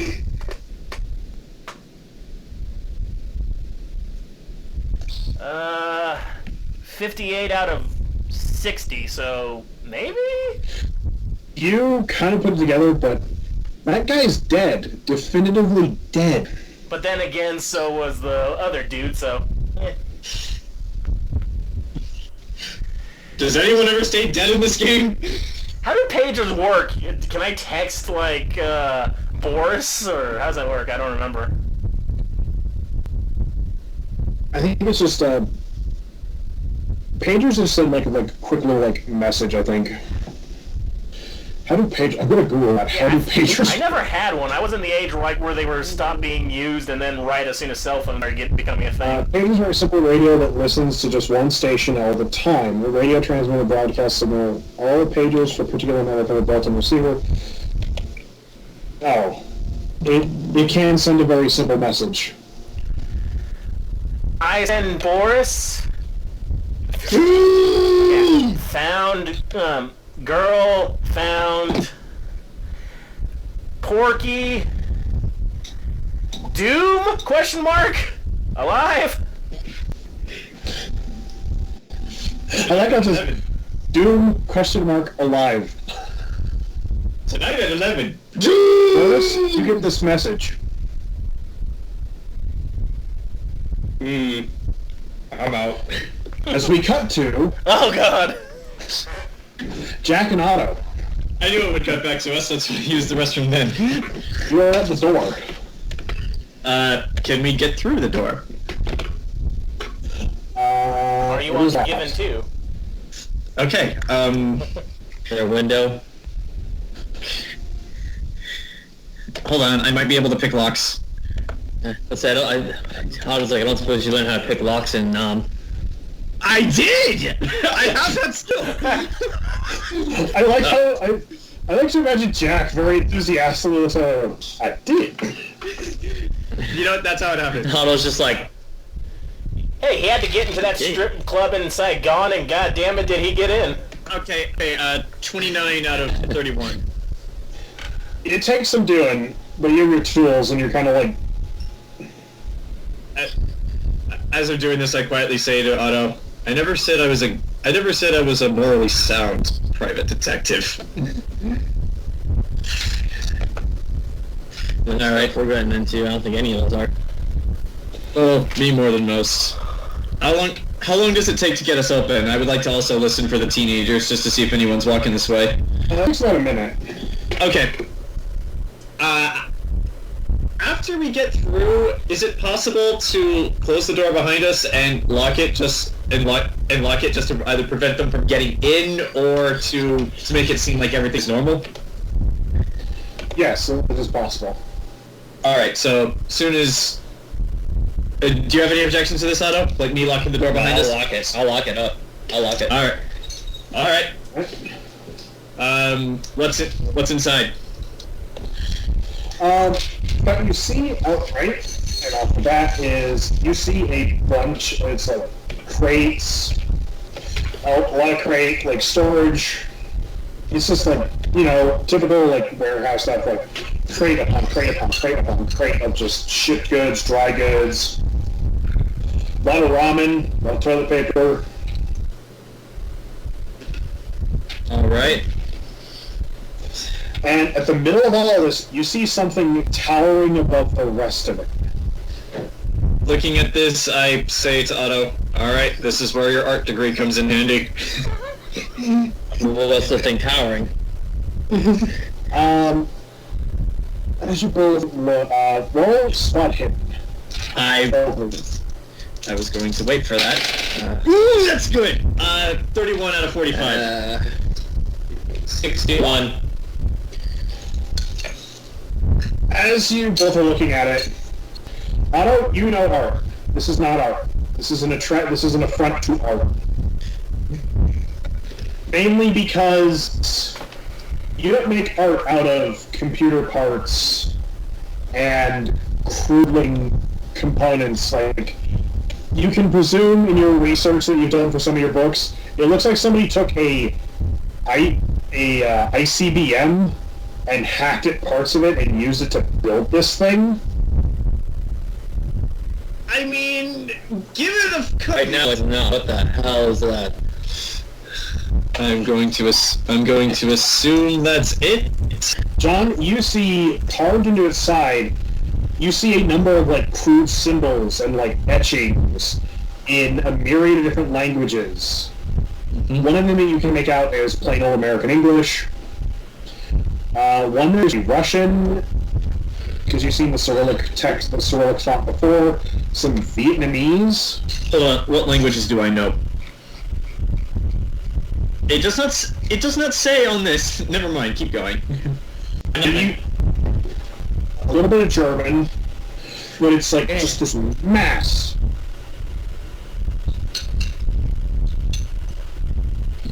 Not quite.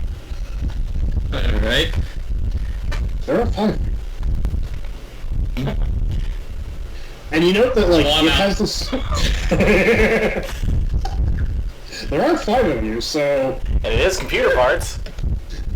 But you see, like, lights are blinking, there's flashing components. This thing looks old. Like, super old. Alright. I suppose I just say, like, I suppose with reasonables, we can reasonably assume that that's it. Can I roll another spot hidden check to see if there are any... Can I roll another spot hidden check to see if there are any other teenagers in this building, or are they just outside? Roll me the spot hidden. Oh. Actually, roll luck. Roll luck. Okay. My luck's higher than my spot hidden anyway. Okay. Where... 64 out of 65. Damn. Skin of my teeth. With that luck, there appear to be no other teenagers in this building. Can I roll another spot in check just to be doubly sure? Yes. I would like to. Okay, that is a 78. That's a failure. There's no teenagers, but there's just one singular old man with a cane. You don't see any teenagers. Ornery. Alright. No. Alright. So, I will lead Otto as quietly as we can over to, let's just call it the tower. Unless you have a better... Actually, I'll say... art. Do you have a better name for it? Anti-art? Otto's just going, well, sure as hell not calling it art. Alright. Well, if you got a better name for this thing, feel free to call it that. I don't know what it is. Doesn't matter, we're gonna blow it up in a second. Yeah. Do we need to roll stealth? We'll call it crater. We'll call it crater. Sure, let's call it that. If you want to roll stealth, I mean, you're both... I mean, we should, just to be on the safe side. Yeah, roll my stealth. Keep in mind, John, if we fail this roll, we might make a sound. Don't worry, I have a plan. You're gonna step on the one air horn they left out. Okay, I rolled good. What did you roll? 27. Nice. Mine was... You know what, I'm gonna use 5 of my luck to bring that down to a 9. Alright. Well, I think if you only have to use, if you get right at 10, then it would work, because you just gotta, that way you spend less luck. Okay, yeah, I'll keep 1. So I have 61 luck now. You succeed. You both sneak over. Okay. And, yeah. And you get to the tower. Okay. I'm not entirely sure what kind of skill would be necessary for this, but, like, is there any way I could, like, examine the thing so that I could know where to place the C4 to make sure this actually gets destroyed when it gets set off? I mean, I know a C4 is a pretty powerful yield, but I want to be doubly certain.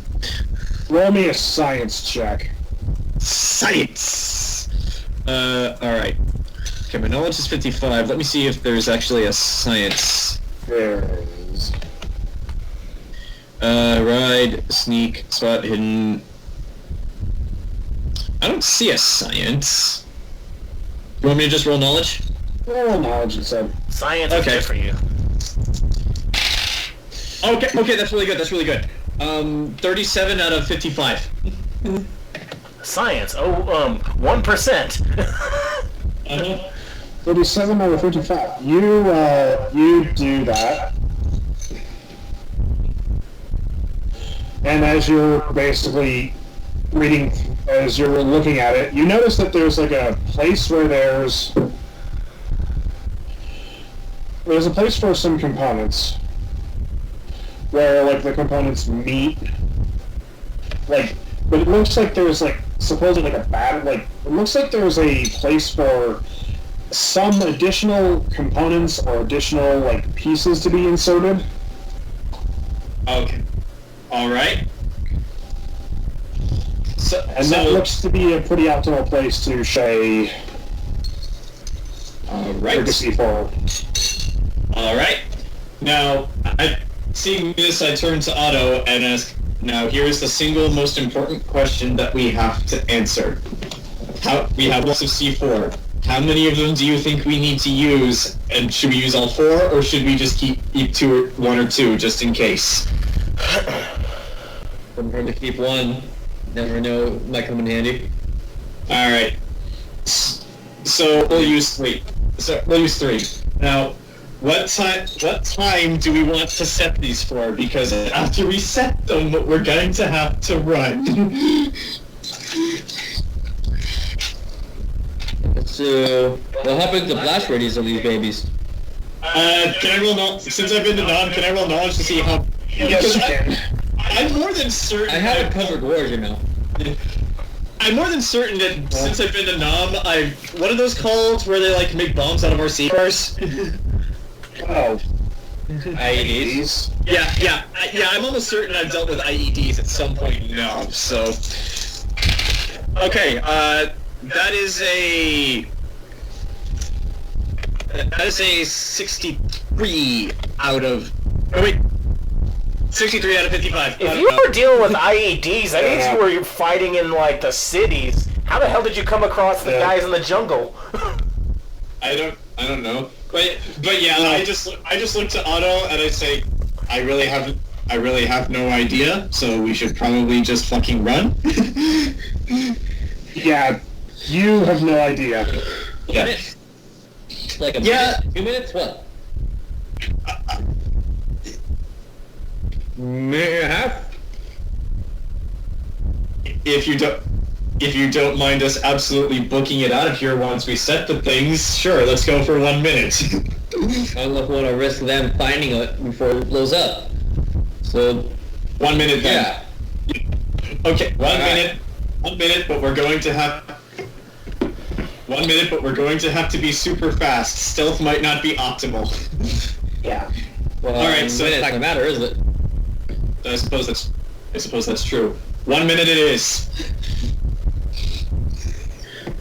Alright, here you go. Alright. Okay. I take 3 of the blocks of C4, I set them for a minute each, and then I hit the timer. Alright. What do you want us to roll to run the fuck away from this? I don't think there was actually a skill for that. Actually, For running? roll me a straight dex. Okay, sure. Maybe you could fast talk your way out of this. That's a 40 out of 45, yes! 23. Nice. You both book the door. You throw the door open, causing commotion as you both just like you fucking run. Like, you actually run past the three teenagers, as the three teenagers are just like, they're not supposed to be here. As you clear the gate, as the teenagers run in, as one of the teenagers runs inside, runs up to the device, and sees the timer as it ticks down 2, 1. Oh, fuck. As the warehouse, as you both clear the gate and are about a block away, as suddenly you just see the warehouse, just like, you see the roof of the warehouse lift 5 feet. I pull out my gun and just like cock it really quick. Someone's gonna hear that. We better move. As we cut back to Cecil. Go, Cecil! Go, Cecil! Cecil! Oh boy. Mike, short him out. Mike, you're muted. Mike, you're up. It's time to complete your destiny, Mike. Sorry. Alright, so what would that be considered? Would that be considered a handgun or a shotgun? It's a truck, so I don't know. Would that be... No, it wouldn't be drive. You know what? Fuck it. It's the final session of this arc. Roll me a firearm. Whenever you roll for a squirt gun... Yeah, roll handgun. I have a 90. Okay, Zach. They're gonna die. Okay, Zach. I just looked this up. These types of trucks did not exist in the 1920s, so there is no stat for this. We're not. Oh, well, that's if you're using the 1920 sheet. Well, yeah. Modern day. There's a present day sheet, but it assumes that you're not gonna do shit like this. I have the modern era sheet. Yeah, so open. 32 out of 90, Mike. Yep. Burn him! Cecil, as you see the kid look at you, and as you do this, you see Cynthia run that way. As you unleash a torrent of dip at, well, this is technically a fire hose strength cannon, so it's like, hold on, what's the, let me look at the spray rate, because you might have just spray rate. If it's a typical water truck, they actually have a wide range because they're going down dirt roads, so they have a good spread. 50 gallons per minute. What? Mike, I need you to roll me a damage. I need you to roll damage and add a... shit, roll damage. Roll damage for your dip. Let me see if I can find where I have my damage. So that's a 1d8. So I just roll 1d8 or... It's probably 1d50. Hold on, I'm trying to think. 50 gallons per minute, like 50 gallons per 58. Roll me a luck, Mike, because Eddie might have done you a solid. Roll luck. Okay, that's my luck. Top. Time to put the Final Fantasy music I had playing back on. I don't know if I have a 60 in luck, so... Roll luck. Okay, that's 13. Eddie did you a solid. This is the not the watered down shit. This is the actual concentrate. This is the concentrate. Oh, kid God. I need you to roll me 2d12. Oh, okay. And multiply it by 3. Okay. That's... How much? Multiply, how much? 3. That's 48. 16 times 3. Hello, Dad. Let me describe exactly what happens for all y'all. As you basically... Looks up and down. The people eater, you see it hit your ex-partner. It blows off his skin suit, and you just watch him turn into a puddle instantly. Gregory suddenly I feels couldn't make it quick, but I made it just like... Shit! Yeah, you watch him just plop.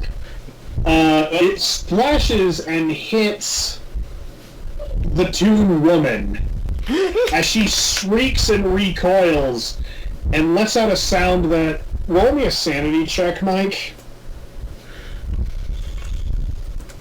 Just sanity 100. Yeah, roll me a sanity check. I got a 6. Out of 64 that I was written on, so I rolled a 6. That's You good. lose 1 sanity.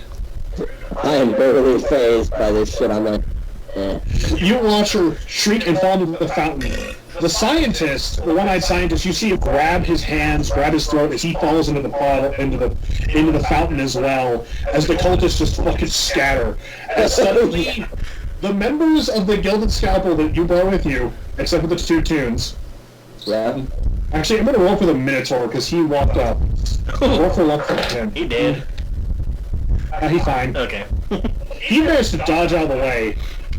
The 2 ducks stayed near the truck, and he's just looking and giving you a look. You see, he's just giving you, like, you can't see his face, he's wearing, like, tactical. My nemesis. Just hit him with the water hose, with My nemesis too. Thank you, Mike. Boom with it. Did that. As you literally just, he just gives you a look of, like, what the, as suddenly the skeletal members, the few cultists that have tried to fight back, they fucking crank their shotguns and just start mowing people down. In the distance, you hear and feel as this warehouse goes up. You actually see the glow of the warehouse in the distance. It's getting darker out. Do you keep the dip cannon going? Because if you turn it off, it won't stop. If you don't turn it off, it won't stop. What have we done? Leaves nothing alive. As you basically, after several minutes of just this, the dip truck wears out. Alright. Whoa, what happened to your mic? After The lady fell into the fountain, so I was basically, well, the evil lady fell into the fountain, right? yeah, I just turned it into the fountain. yeah, there's more dip in that water than there is actual water. But she's super down. Yeah, you actually hear, like, you actually see, like, it's, like, bubbling, like, you can see it foaming. There's so much dip, and you see, like, it's foaming and bubbling. It's disgusting, like, the smell, it smells rank, it smells foul. Like, this is positively disgusting. What? It's like, actually the dip truck runs out, like, you hear the hose like, Cynthia walks over and just goes, what the Cynthia just goes, I don't know whether to thank you or scold you, but I got the job done. And people leader's dead, so there's that. Too bad it was instantaneous. Wanted to make it slow. you actually still see the skin, like the skin suit he was wearing, like kind of just like floating in the dip. Well, that's unfortunate. Oh well. After a couple seconds, can Who we would have expected poor pig to have done this? can we presume that Cecil or Otto and Jack ran Yes. to this area? Both see. We'll come to what you guys see in a second, but you both suddenly round the corner as there's just toonish carnage as we cut back to Gregory and Boris. So yeah, I just sent you a text. All right, waiting for it to show. And we're waiting for the explosion to go No, off. wait, you saying Zach text or you talking about the pages to me? Oh yeah, I'm talking about the pager text to Ken, Zach. Oh yeah, send that text. So Boris, what do you do? Those 2 people still guarding. Yes.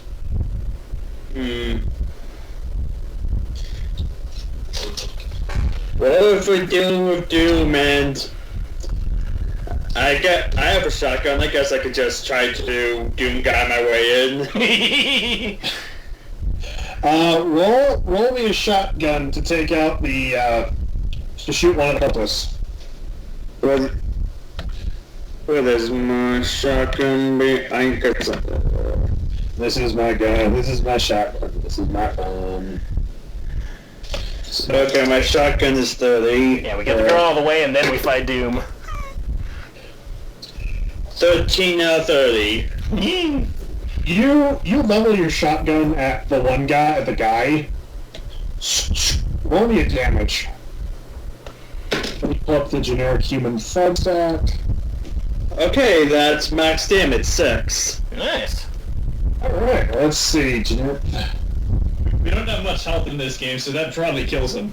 Probably. Well, that's 1d6, but... Yeah, that's a crit success. That's a success, so... Yeah, you just hit him center of mass with your shotgun. He's probably gonna bleed out. Like, you actually watch him, like... You basically stands up, he's like... What? Boom! As he knocks back against the door.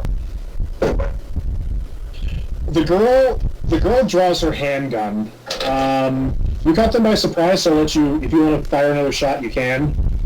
Sure, I'll fire one at her. Alright.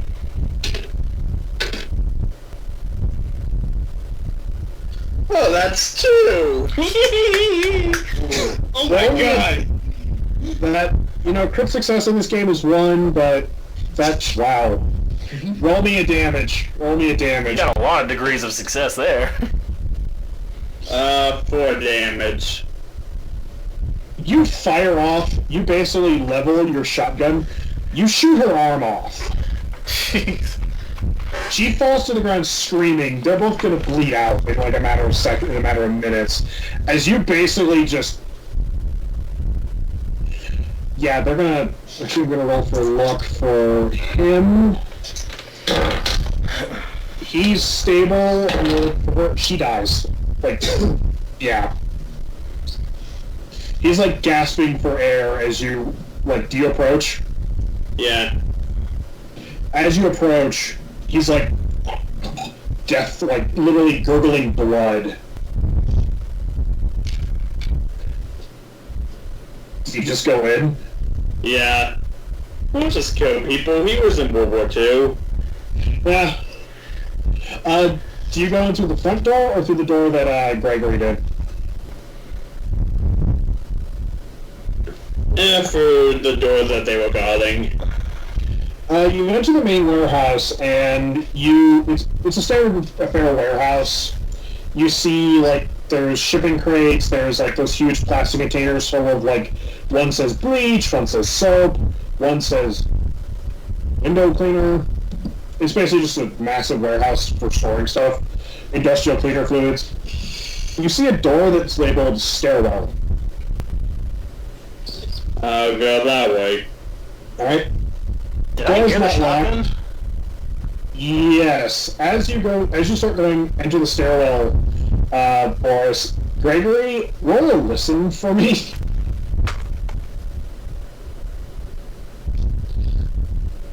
$62 out of 75. You heard the pop, pop. Did they hear that though? Like Porky and Doom. Let me roll for... They both have the same stats. They both have the generic stat. Let me listen for Porky. Porky ain't hearing shit. Doom ain't hearing shit. The girl... Oh, kids are sneaky. The girl heard that. Okay. Well, if they're still arguing... Alright, so if I'm in this room, like, where... I'm in the separate room from them, right next door, right? Yes, and Boris, you now come down the stairs. Shit. If I'm in the other room, I don't see you, do I? I was gonna say, do I meet up with Gregory? Gregory, have you gone into the other room yet? If I was able, would I have been able to get there after I texted him and stuff to hide, or no? No, because what he did was basically pretty quick. I mean, I guess Like no. about a minute. But if I see him come down the stairs, because I'm really hidden, maybe I'll like put my fingers into the light so I can keep him steady. Like, all right. Yeah. So you both meet up. I point to the two shadows. I pull out my gun. And I ask, sneak or shoot? Looking at the two guys, do either of them look armed? Is Porky packing heat? Based on the shadow, roll a spot hidden. Yeah, I'll do that too in case. Because we're all in the shadows here.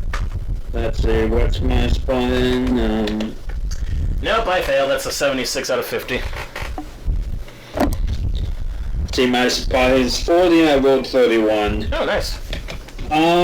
You can see that the taller of the shadows is presumably the Doom character.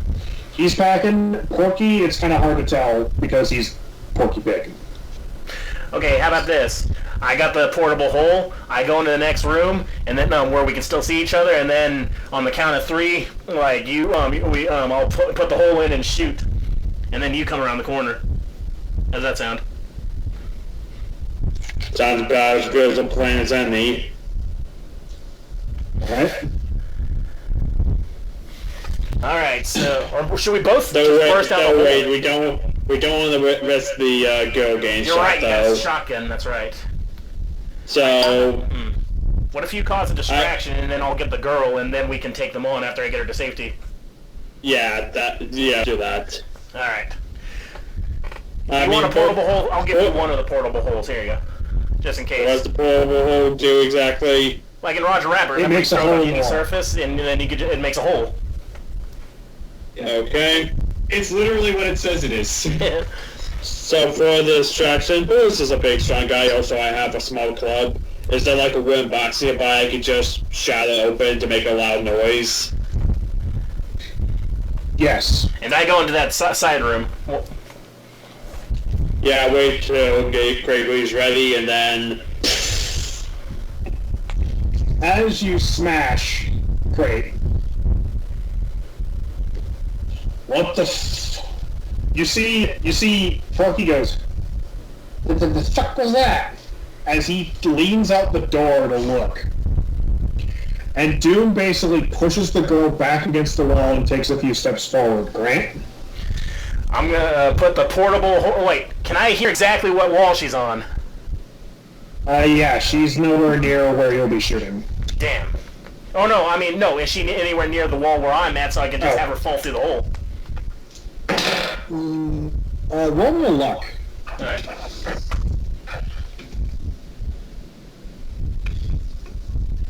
$76 out of 90? Yeah, I'll give you that one. Alright, As so... you basically, right next to her, this hole appears. And as I just, like, silent as I can, if she only notices, like, do this. Like the... Right here. Like, just the finger, like... Yeah. She goes to you through the hole. I take the hole, and then I take the hole off. So that Doom doesn't even notice. Doom looks back after a second of just like, must have been a big, what the fuck? And I'm gonna throw another hole and get to, I guess, well, you know what? I'm just gonna run with the girl. I'm like gonna go, come. Get to the van by night. Get her out of here. Are you gonna run too, Boris? I will, yeah. Both of you roll me a dex. Yeah, I know. What is my text? I don't know. It's just, Oh, that's it's not just a bad. bit. Unless I roll really terrible. What is that? 72 out of 45. Boris, you're big and slow. 49 out of 75. And if once I could just fast talk and Russian at them, they'll think maybe I was just some dumb janitor who fucked up. But let's see. I'll Boris, take the little girl by the hand too, so she's like using my speed. You're not being stealthy, so rolling. Actually, I'm gonna roll. What would that be? Wait, stealth was an option? Well, no, you're not. Well, you could have stealthed out, but you just decided to run like motherfucker. Oh, I thought so. the jig was up because of the broken crate. Well, they figured More or something out. less was. More or less was. Porky's gonna roll an idea. He rolled smart, and he's like, Uh-oh. You think we had Doom? Doom rolled a 16. There it Out of is. 75. Doom goes, of course we've been had, you dumb, stupid fuck. And Doom has had enough of Porky's bullshit. Is he gonna kill Porky? With an 11, Doom, you both hear this.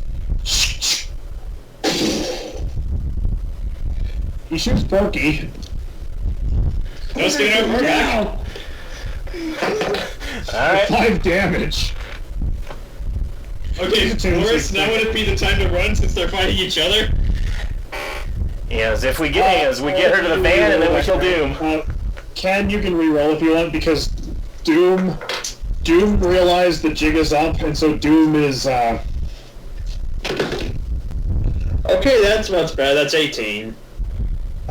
Gregory, after you and the girl emerge outside, after a couple seconds, suddenly Boris just comes through the door, bolting past you.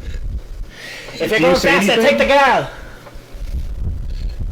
Do you say anything, Ken? Because you heard Doom shoot Porky. They're fighting each other. Get out first. Get out. But he should not be left alone to wander. Should we not take him out once we get her to the van? Girl is more important.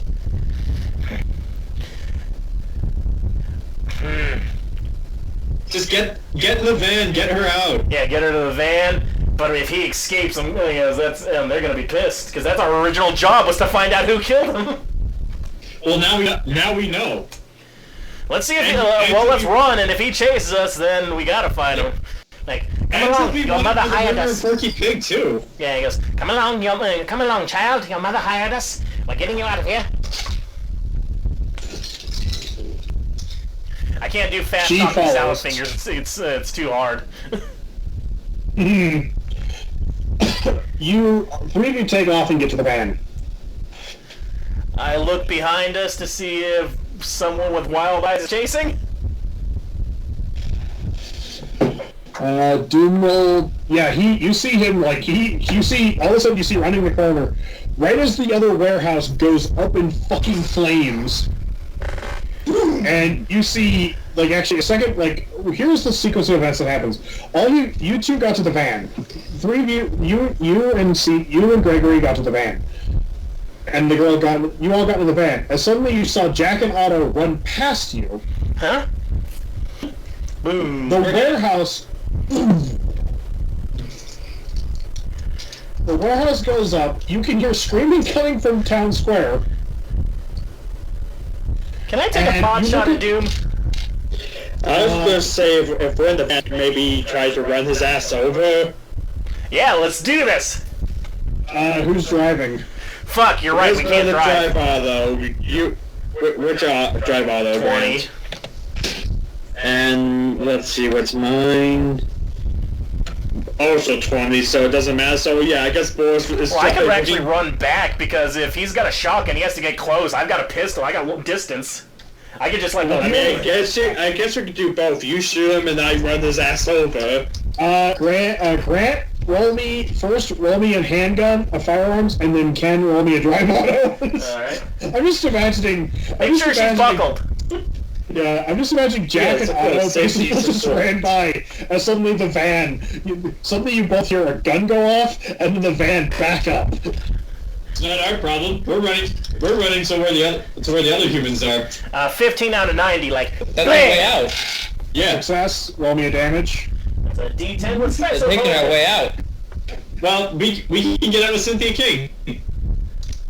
That's a D10 with special bullets. That's a 9! So not quite max damage, but 9 damage with special Toonthulhu thing. Alright, you see him, like, you actually see ink leaking out of the wound as he stumbles. Ken, roll me a drive auto. Use your luck. That's a one! That is Doom. Here's exactly what happens. As Doom is running towards you, stumbling, he gets shot, and then all of a sudden, you throw the vehicle in reverse. roll me a D10 for damage. I mean, And that's a crit too, so. Yeah. Okay. Next time playing any other game, I'm probably screwed because that's 10 damage. So Doom takes 20 damage because it's a crit. As you basically wham bam slam-a-jam fucking Doom into an inky smear across the concrete. And then, like, you actually hit him so hard, you go over him, and as you basically stop, you see the 12-foot smear that used to be him on the concrete. Bits of, like fake flesh and clothes, like, just smattered about. I got a one-liner for this. I looked at Boris and go, I suppose Roger Rabbit sends his regards.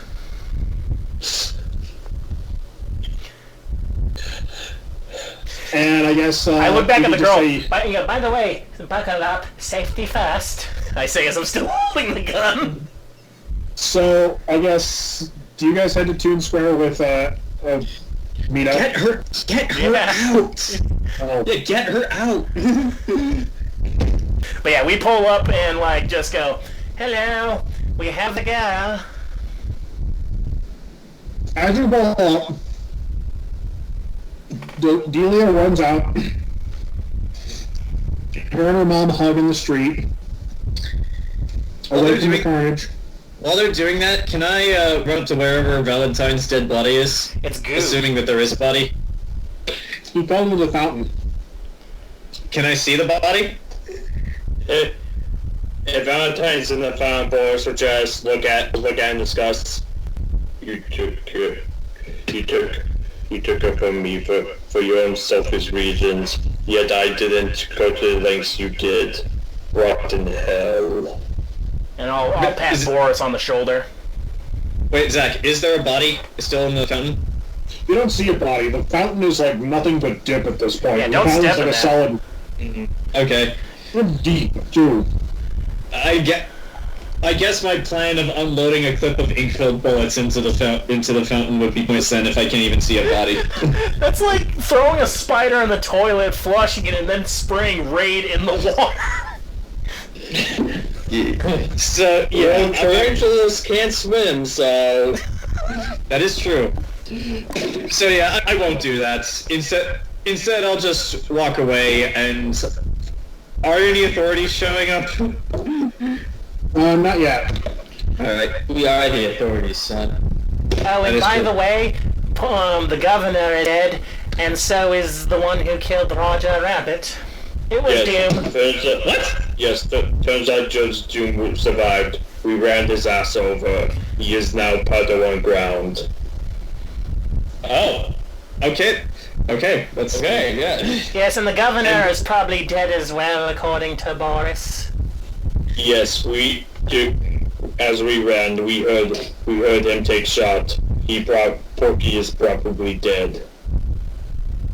Well, Porky's and the Eagles' problem now, not ours. We did our job. We should get the hell out of here. I look over to where Cecil is, and I give him a thumbs up and a big creepy ass smile with my weird teeth, and because I'm happy that he got the tunes, like. But yeah, Mike, he's giving you a big thumbs up with his British smile. Also gives you a thumbs up. You see that nose start slowly turning to us. But yeah, I'm elated. I think are my tattoos singing in joy because both the yellow-eyed one and the crooked man are gone.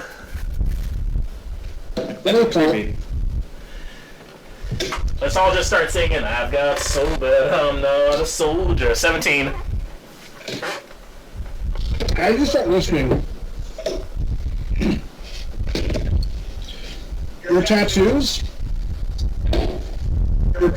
start talking to you. There's a big moment of silence before suddenly, not one, not two, but all three of your tattoos start saying the same word over and over and over and over again. Okay. Run, run, run, Run.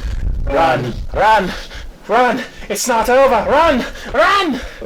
We have to run! All of us! I'm looking at all of us like, everyone, run! From the fountain, you all hear,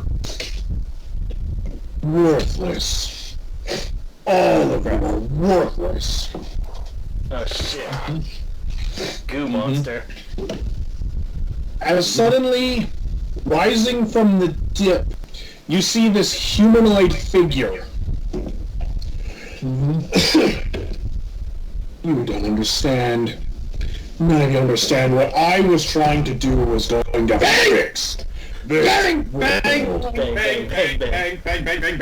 Everybody wants to shoot him a type of line? Type of line?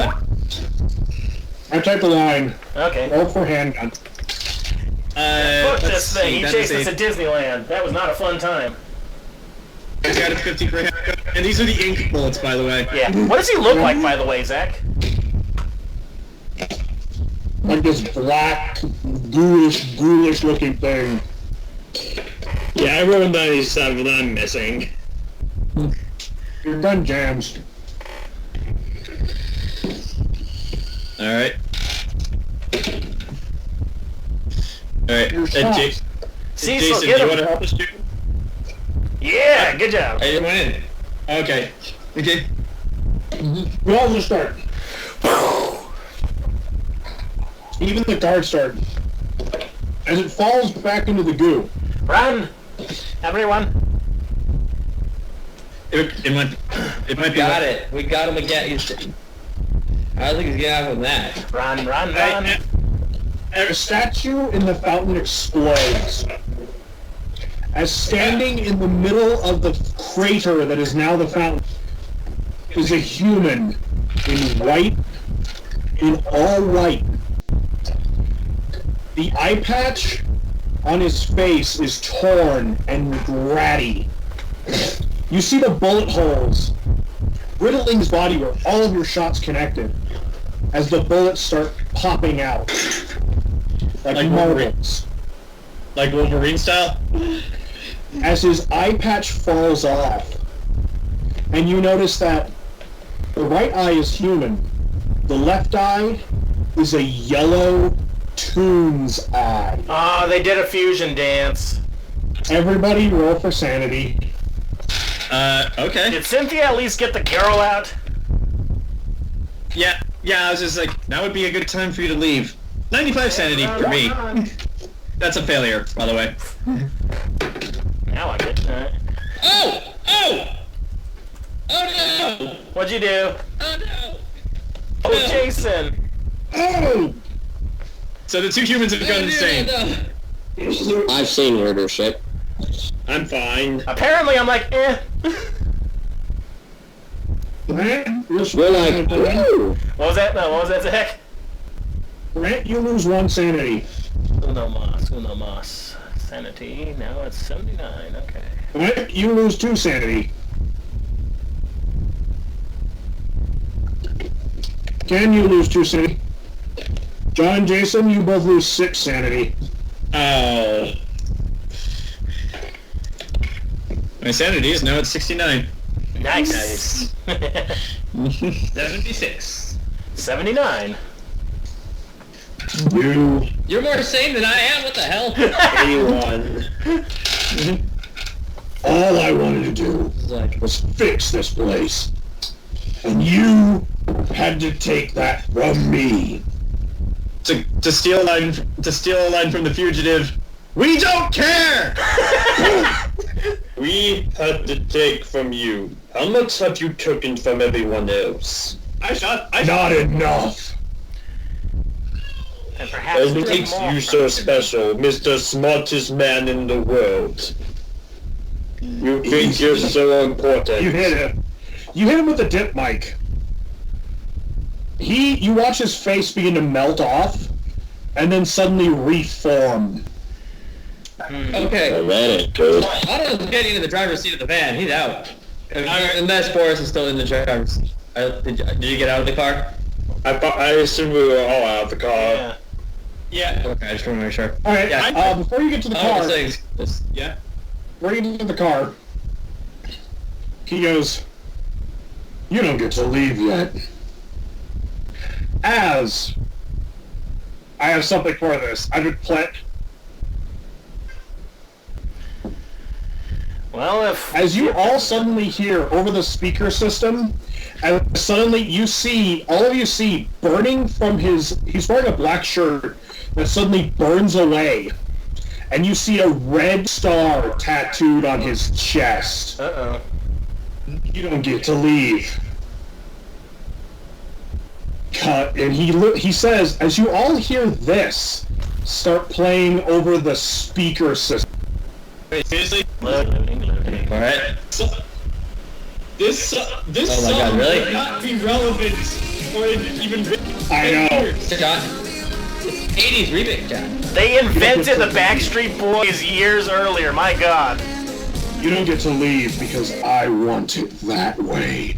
As the van suddenly you see black tendrils come up and drag the van into a gaping, burning hole in the ground. We didn't get that off yet. Oh dear God, The where girl are still in you there? No, she went to mom. The little girl ran mom. I was like, Wait, do we need to roll for sanity for seeing tentacles come out of the ground? No. Or Okay, song that doesn't exist yet playing. Yeah. And I'm going to roll for something. So much shit is going wrong. 4, 5. John, Yes. one of the tendrils flies at you. You only roll for dodge? I want you to roll for luck. Come on, Daddy needs a new pair of loafers. I want you to die. That's a 19. What is my luck? Dex is half of, or dodge is half of your Right. dex. That's how the skill works. Well, I still rolled a 19 out of 61. So yeah, you beat that. So that'd be like 30. So yeah. Yeah. Well, the dot, as the tentacle gets within 5 feet of you, all of a sudden it reaches to touch you and suddenly recoils, burning away. And you actually hear the tentacle as it crumbles to dust. Huh? What? What? What? Done. Yeah. You're a police investigation badge you were given by the FBI? Yeah. It's glowing. What? They knew about this shit! All badges are glowing. I do have a badge. Damn it, Sam! Why didn't you tell us? Why didn't you tell us that Sam the Eagle gave us the cataclysm? To be fair, would you have believed the Eagle if he told us we were going to be fighting tentacle monstrosities from beyond the voids of time and space? Yes! I don't think we would. I would have! The blue puppet bird, I believe him. As he's like, what? Sorcery. This sorcery. Who gave you those badges? Can I just shoot him? Like, I don't care what kind of bullets this time, I just want to shut him up. Like, can I shoot him in the throat so that he stops talking? You all hear from behind you. Mm-hmm. Never mind you. You hear someone behind you. I did. I gave them the feckin' badges. What? As the duck in tactical gear walks forward.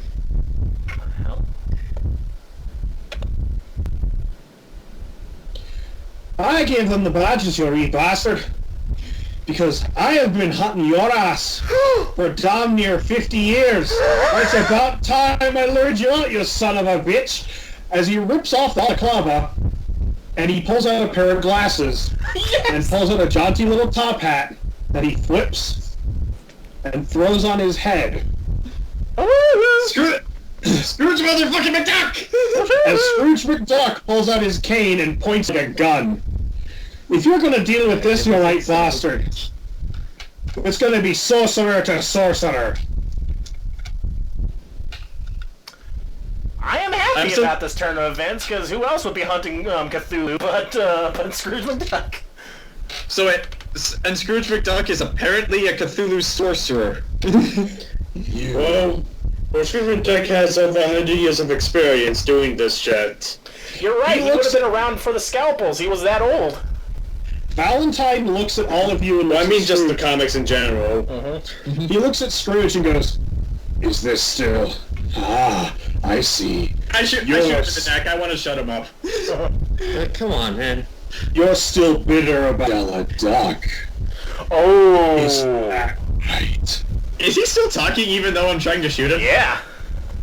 I don't think we can fight him. Well, I'm just trying to hit his neck to prevent him from speaking because I am sick and tired of his fucking voice. After a second, Valentine, we see Valentine go to do something as his tentacle, as all of a sudden his magic like flickers, and he goes, "I don't have time for this. This is still hurts." As a red door appears behind him. We'll meet God again. damn it, I want to paint it black. We'll meet again, old man. Can I throw a hole at that door so it doesn't work? So that there's no handle? No. Oh, come on! I got a portable hole. I can make that the door's not complete. It's a magic door. So is an Acme. Acme's not magic, it's science. What if I threw it under the door so that it falls through? Wouldn't work that way. Damn it. And also, that's way too far away. Oh. As Valentine falls through the door closes. Okay, that was... Terrifying. Should we still run? Absolutely terrifying. Should we still run? No, I say the bastard's hiding. You're fighting now. Did he say we're fighting them now still, or no? I said, you're fine now, I think. Okay. Are you Scrooge McDuck? He takes his cane and stands there, kind of proud. Yeah, one and only. Thank you. I was gonna joke, no, Chloe is flame black long gold. What a twist! No one would see that coming.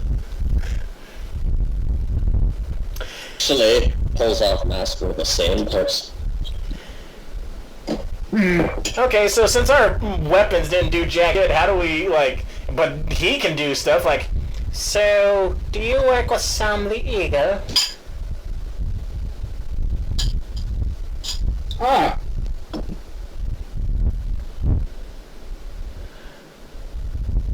Oh, I'm trying to reply. Oh.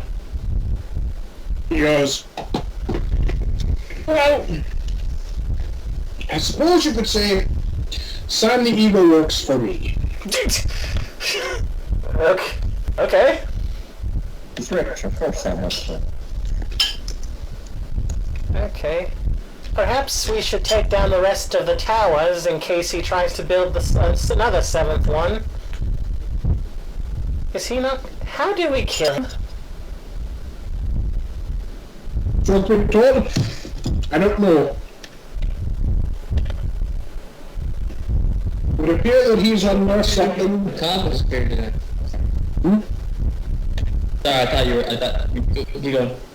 There it is. I'm sorry, my internet died. What did I miss? I need to know. Sam the Eagle works for Scrooge. Oh, I figured that much. But yeah, I was trying to say, but I think my internet died, so I wasn't receiving it. I wanted to walk and say, he's going to be a problem again in the future, isn't he? Oh yeah, we'll figure out how to kill him eventually, but for now... Wait, not even you know how to kill him? Well, not in his current state, back when he was a man. But this is something worse. How is Cynthia taking Scrooge McDuck being there at, all of a sudden? Well, he was one of the bodyguards, right? She walks up. You cheeky bastard. You infiltrated my company. Of course we did, ma'am. We heard you were dealing with the occult. So, of course, one of us representatives had to get into your ranks. And I hadn't been in the field for nigh on 2 decades. So I figured, might as well put a little spring in my step. Question. when you sent Sam the Eagle to hire all of us, did he know what we were getting into? Vaguely, approximately, yes. Can you tell me where I'm from? Where does the money come from? Scrooge looks at you. I don't know. Oh. Not even Scrooge McDuck with his fast empire well. Yeah. But I think perhaps we better go someplace a bit more intimate, someplace a little bit better. I don't feel like standing out in the middle of a dip-filled town square if you understand. Our van's gone. That would be wise. We should leave. Ah, We need a new van. I figured I might as well. Well, I had something planned just in case things went sideways. You see him reach out. You see him wave as a very large, a very impressive limo pulls up, and a human driver steps out. Kind of a portly guy. So let me get a picture of this guy. Oh, we get pictures. While you're looking for that, I should also put it. By the way, it's probably also worth pointing out Porky Pig is dead. This is somebody in our colony, the right bastard. Alright. He's kind of an older guy. Wiry, thin, gray hair. Kind of an old, wrinkled face. Looks like he's got like a kind of a gap between his two front teeth. Kind of smile. Oh yeah, he goes, oh yes, right this way, Mr. Duck. You are A number 1. Yes, sir. What the heck? Imagine as this man steps out and ushers all of you into the Scrooge McDuck's very impressive stretch limo. Who is that? That looks familiar. Cabby. From what show? Escape from New York. Ah! The black and white threw me off. So do you all get in the back of the stretch limo? Well, our van's gone, so... Yeah, we kind of have to. As the stretch limo takes off, you actually see the authorities start to swarm.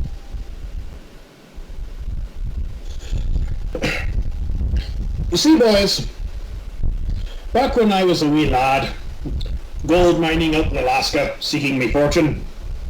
Before you continue, I feel like this is relevant. I'm not trying to insult you. Just time frames are kind of long here. What year was this? This is 1985. He was mining for gold. Oh. No, what year was it when he was a wee lad? We don't know how old Scrooge McDuck is. Yeah. Ah, yes. I guess I would have been panning for gold in my early 20s, so that would be about 1896. That checks out.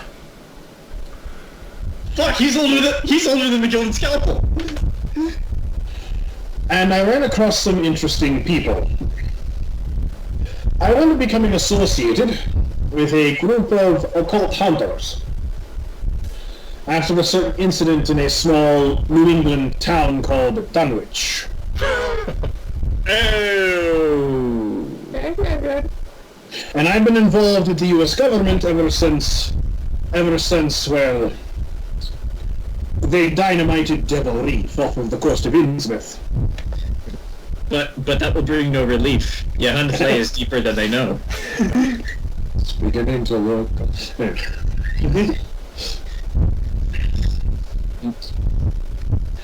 In my time, I accidentally came across his lot, Valentine and his crew.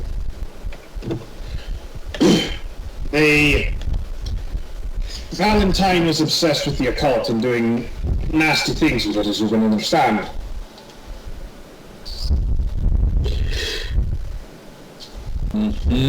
As a direct result, my own family got involved. And my beloved niece was killed under his command. Isn't that the girl from DuckTales? Yes. No, not the little one. That's the kid. It's the triplet's mom. Yeah. Della Duck. Oh, okay. Donald Duck's sister. Okay. Since then, I have been investigating and trying to find certain things. My philanthropy has kept me well connected, and my connections with the FBI have led to some interesting results. This world of ours is weirder than you think, boys. You think? Yeah, just everyone look at each other like this weird group of assholes. Like, but yeah, I do say that in character. Like, you think? And so, that's why I pulled together you. Aside from that, the fucking Reagan administration wants to cut our funding down in half. Which is nothing to be for worry about, except the fact that now our department no longer has an entire floor of the J. Edgar Hoover building. We are now located in a small broom closet in the basement. Isn't that better considering the nature of your work? Well, we could do a lot better than having that guy in our basement who sorts our files. I mean, I don't trust that Mulder fellow. He's weird. That's an entirely different series. That's an entirely different series. There's always this man, and he just keeps smoking outside my door. He won't stop. But that's why I brought the lot of you together to unravel this, because this is a tangled web that, unfortunately, if I get involved, the red tape would be impossible to get through. But with a bunch of people working on the ground, here we are. One mystery solved. Another mystery solved, but 100 open. That's the nature of the business. Still, those two siblings that assaulted Disneyland out there. The girl with the chainsaw. And if Valentine brought his wife back as a toon before, and he's like that, who's to say you didn't do that again, just somewhere else? Well, I don't think so now, boys. Why? I got the weird sense from him. This isn't exactly something you can do every... One reason why it worked back then was because all the stars and everything aligned. Magic stuff, you know? Conjunctions. So what you're saying it's going to take like what, another 40 years? The next great conjunction of that kind of magnitude would be another 1,000 years.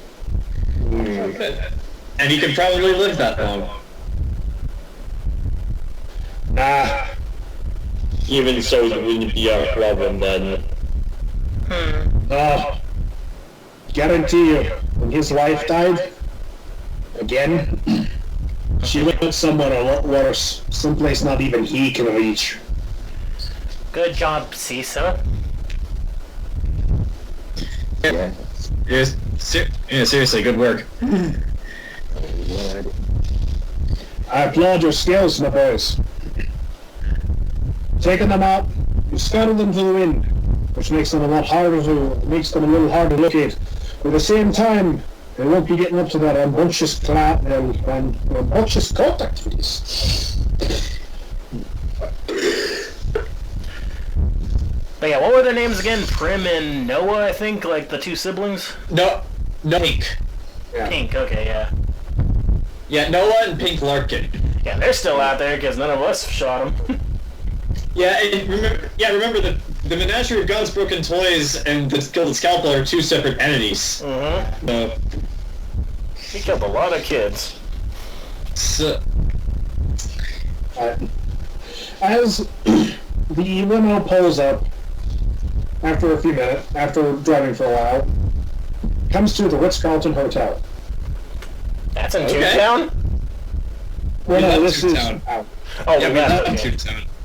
Yeah, we were talking as we were driving. Okay. Pull up to Ritz-Carlton, and as the door opens, Sam the Eagle gets involved. Hello. Here goes, Mr. Benefactor. Do you want the long version or the short? I've been getting phone calls for the past half hour about the incident down in Toontown. I cannot say whether I'm impressed are morbidly disgusted, and that civil disobedience appears to be your only modus operandi in taking down these cult figures. It works, didn't it? It was totally working. Yes, about that. He's dead, by the way. Salad Fingers over here can prove it. Who is Salad Fingers? That's you. That's a strange nickname. Yeah, I look at my hands that aren't green. Just my sweater's green. I just came up with it just now. It's a terrible nickname, I know, but he can prove it. About that. Whole thing. Our office has been launching an investigation into Porky Pig's official standings.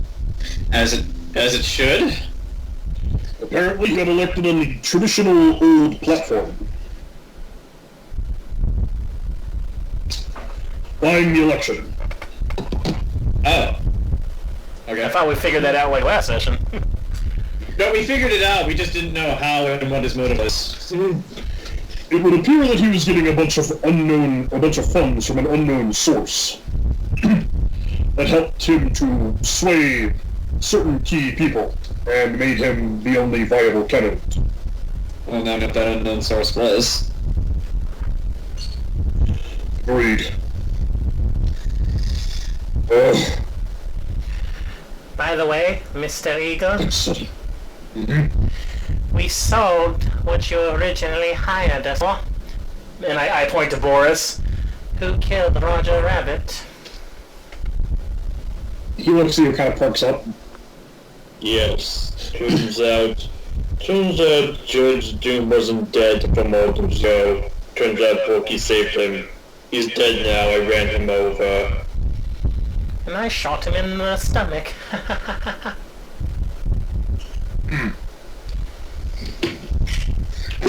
You see Sam the Eagle just process this.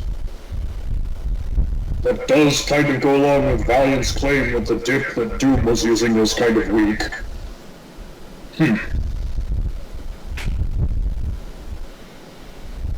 Well, regardless, he is now a stain on the street corner at the docks in Toontown. Yes, whoever has to clean that up probably needs to use shovel. I see. Well, You also do not envy who has to clean up all that dip. That is probably an EPA nightmare. It's probably burning through the city as we speak into their water system. yeah. Probably. Well, that's a shame. Nothing more to think about. By the way, Mr. Otto, don't use our real names if you make a book. What are you talking about? I'll fictionalize it, don't worry. Right. And so, Actually, there is still one question I have for Sam the Eagle before we cut away. There's still one issue that I feel like probably won't be solved for years. The sovereignty of Toontown. After an incident like this, harboring several human fugitives, one of which was extremely high profile, and that also includes Porky Pig, who bought the election. Is Toontown going to remain a sovereign nation, or are they going to be under more stricter surveillance? according to federal law, Toontown is to remain a sovereign nation until a great disaster.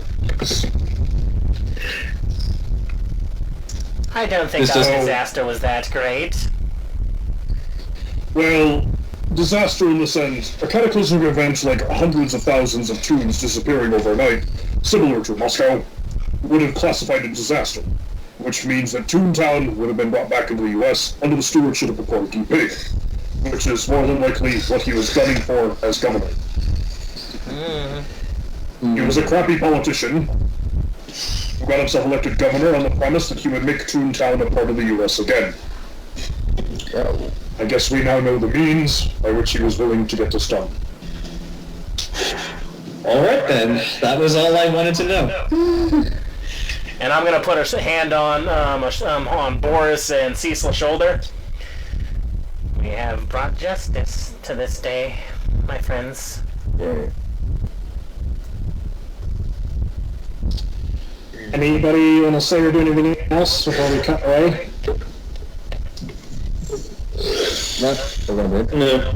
No, I know everything I want to know. Let's watch Murder, She Wrote on the TV inside the little limo. Sure, let's do that as the credits roll. As the credits roll, as the session comes to an end, on the news next day on Channel 6 KLLA, you see the two news reporters sit there. I am Zoran Cromwell, and I am Anna Rourke. Tonight's top story. Porky Pig, former governor of California, was found alive in the basement of a warehouse. Pending federal investigation, Porky Pig has been arrested and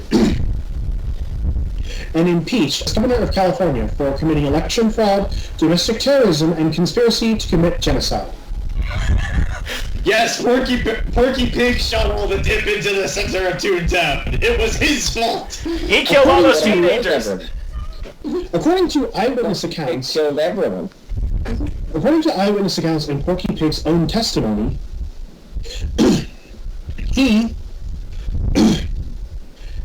he also was involved in the murder of one Roger Rabbit. As it turns out, back in the 1950s, when Judge Doom originally tried to frame and murder Roger Rabbit, Judge Doom was not actually killed in the ensuing firefight. He actually survived. Porky Pig nursed him back to health, and as a result, won the favor of Judge Doom, who used his own political tactics in order to help Porky Pig get elected governor of California. What an asshole. Judge Did you say that on public television? Yes. And then Judge Doom met his end under mysterious circumstances. It is believed that Judge Doom recently died. Again. Based on some very flimsy accounts. But all we can say is that this sad chapter of the life of one Roger Rabbit comes to a close. At least we got vengeance for his murder. Mm-hmm. In other news, the government has begun a wide, sweeping program to begin after-school programs to keep students and teenagers from falling into nefarious hands. And they say this has nothing to do with the recent uptick in cult activity in Los Angeles County or the city of Los Angeles, but who's say? It's the government. They do what they want. That's right, Anne.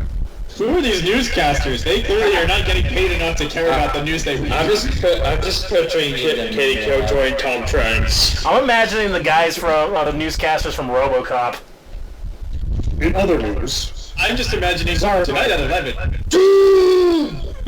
And Zoran goes, that's right, Anne. In other news, the fake lightning storms that appeared briefly over LA disappeared as quickly as they came.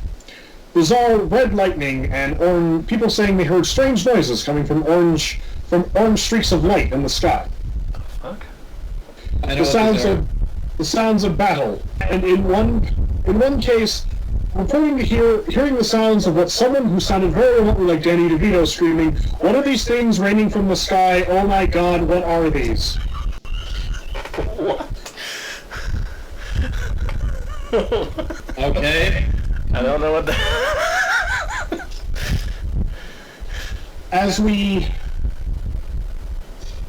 That is a strange thing to happen, isn't that right, Zar? Damn straight, man. Damn straight. Sports and weather, next. Christmas. The Oakland Raiders just disappeared overnight. Weird. Yeah. Christmas, 1985. Oh. We cut to the LA County Jail.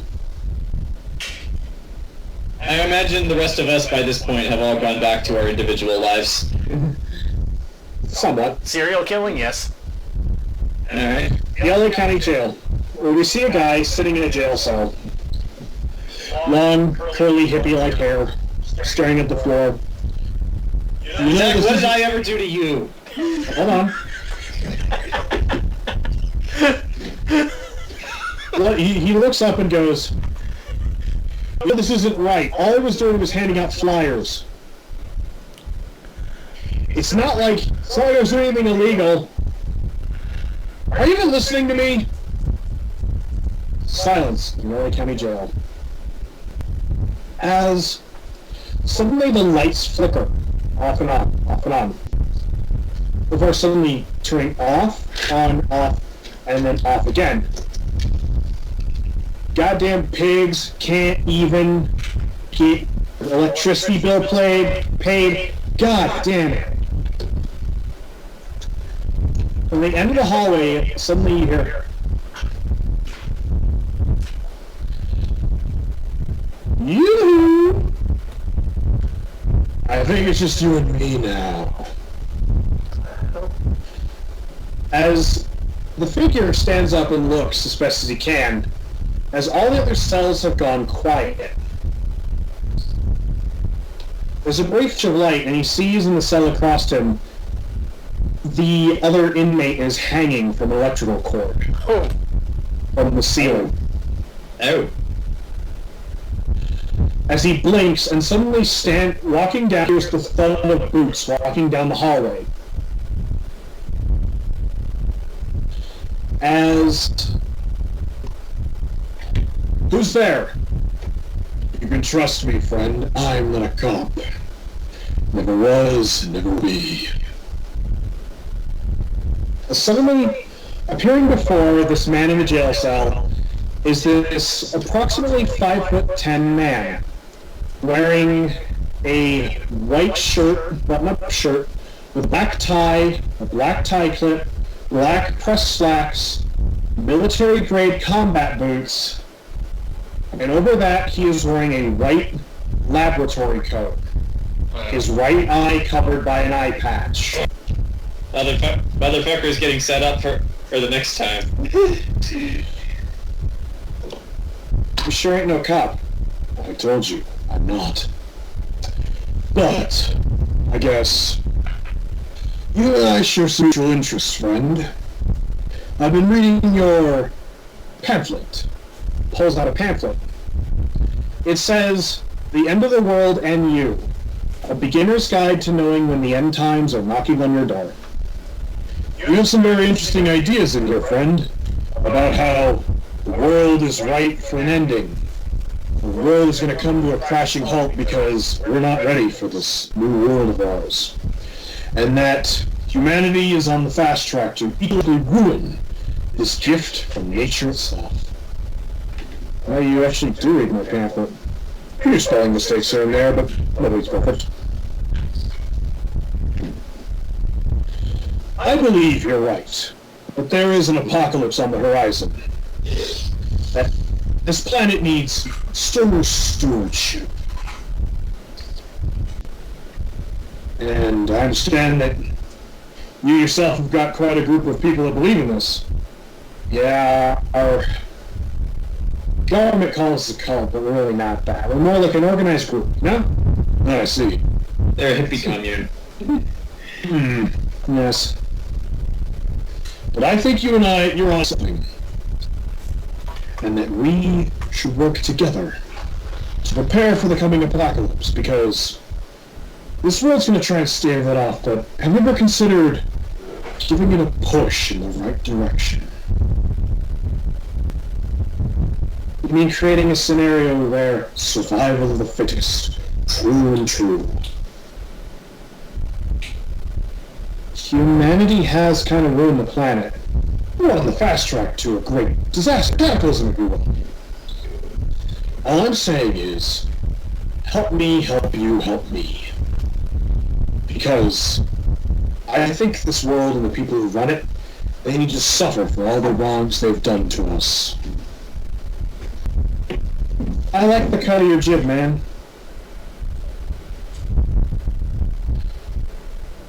But I'm stuck here. I can't get out. The man in the lab coat reaches and tugs as they hear a popping sound, as suddenly the door slides open. Now you're out. Hey, thanks, man. But you know, if we're gonna be working together, we should at least be on first. We should know each other's names, right? Yes. First, my name is. I am a doctor. You look like it. I am Dr. Zacharias Lazarus Valentine. Far out. Randall Flagg. God damn it! Pleased to meet you. I think we have some big and bright things in our futures. Oh, great. Now we gotta go to Idaho and find an old black lady in the corn. Assuming that she's there. And that is where Who Killed Roger Rabbit comes to a close. Well, Next time on... Whenever we get back to it. Oh, you made another poster. Next time on... Call of Cthulhu. It looks blank for me. I know. Oh, okay. I didn't know if that was on purpose or not. Next time on Call of Toonthulhu.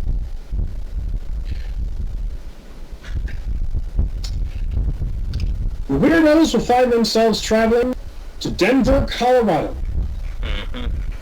for the concert of a lifetime for murder, mayhem, in a little experiment I like to call Hard Rock Hallelujah. Prepare for heavy metal!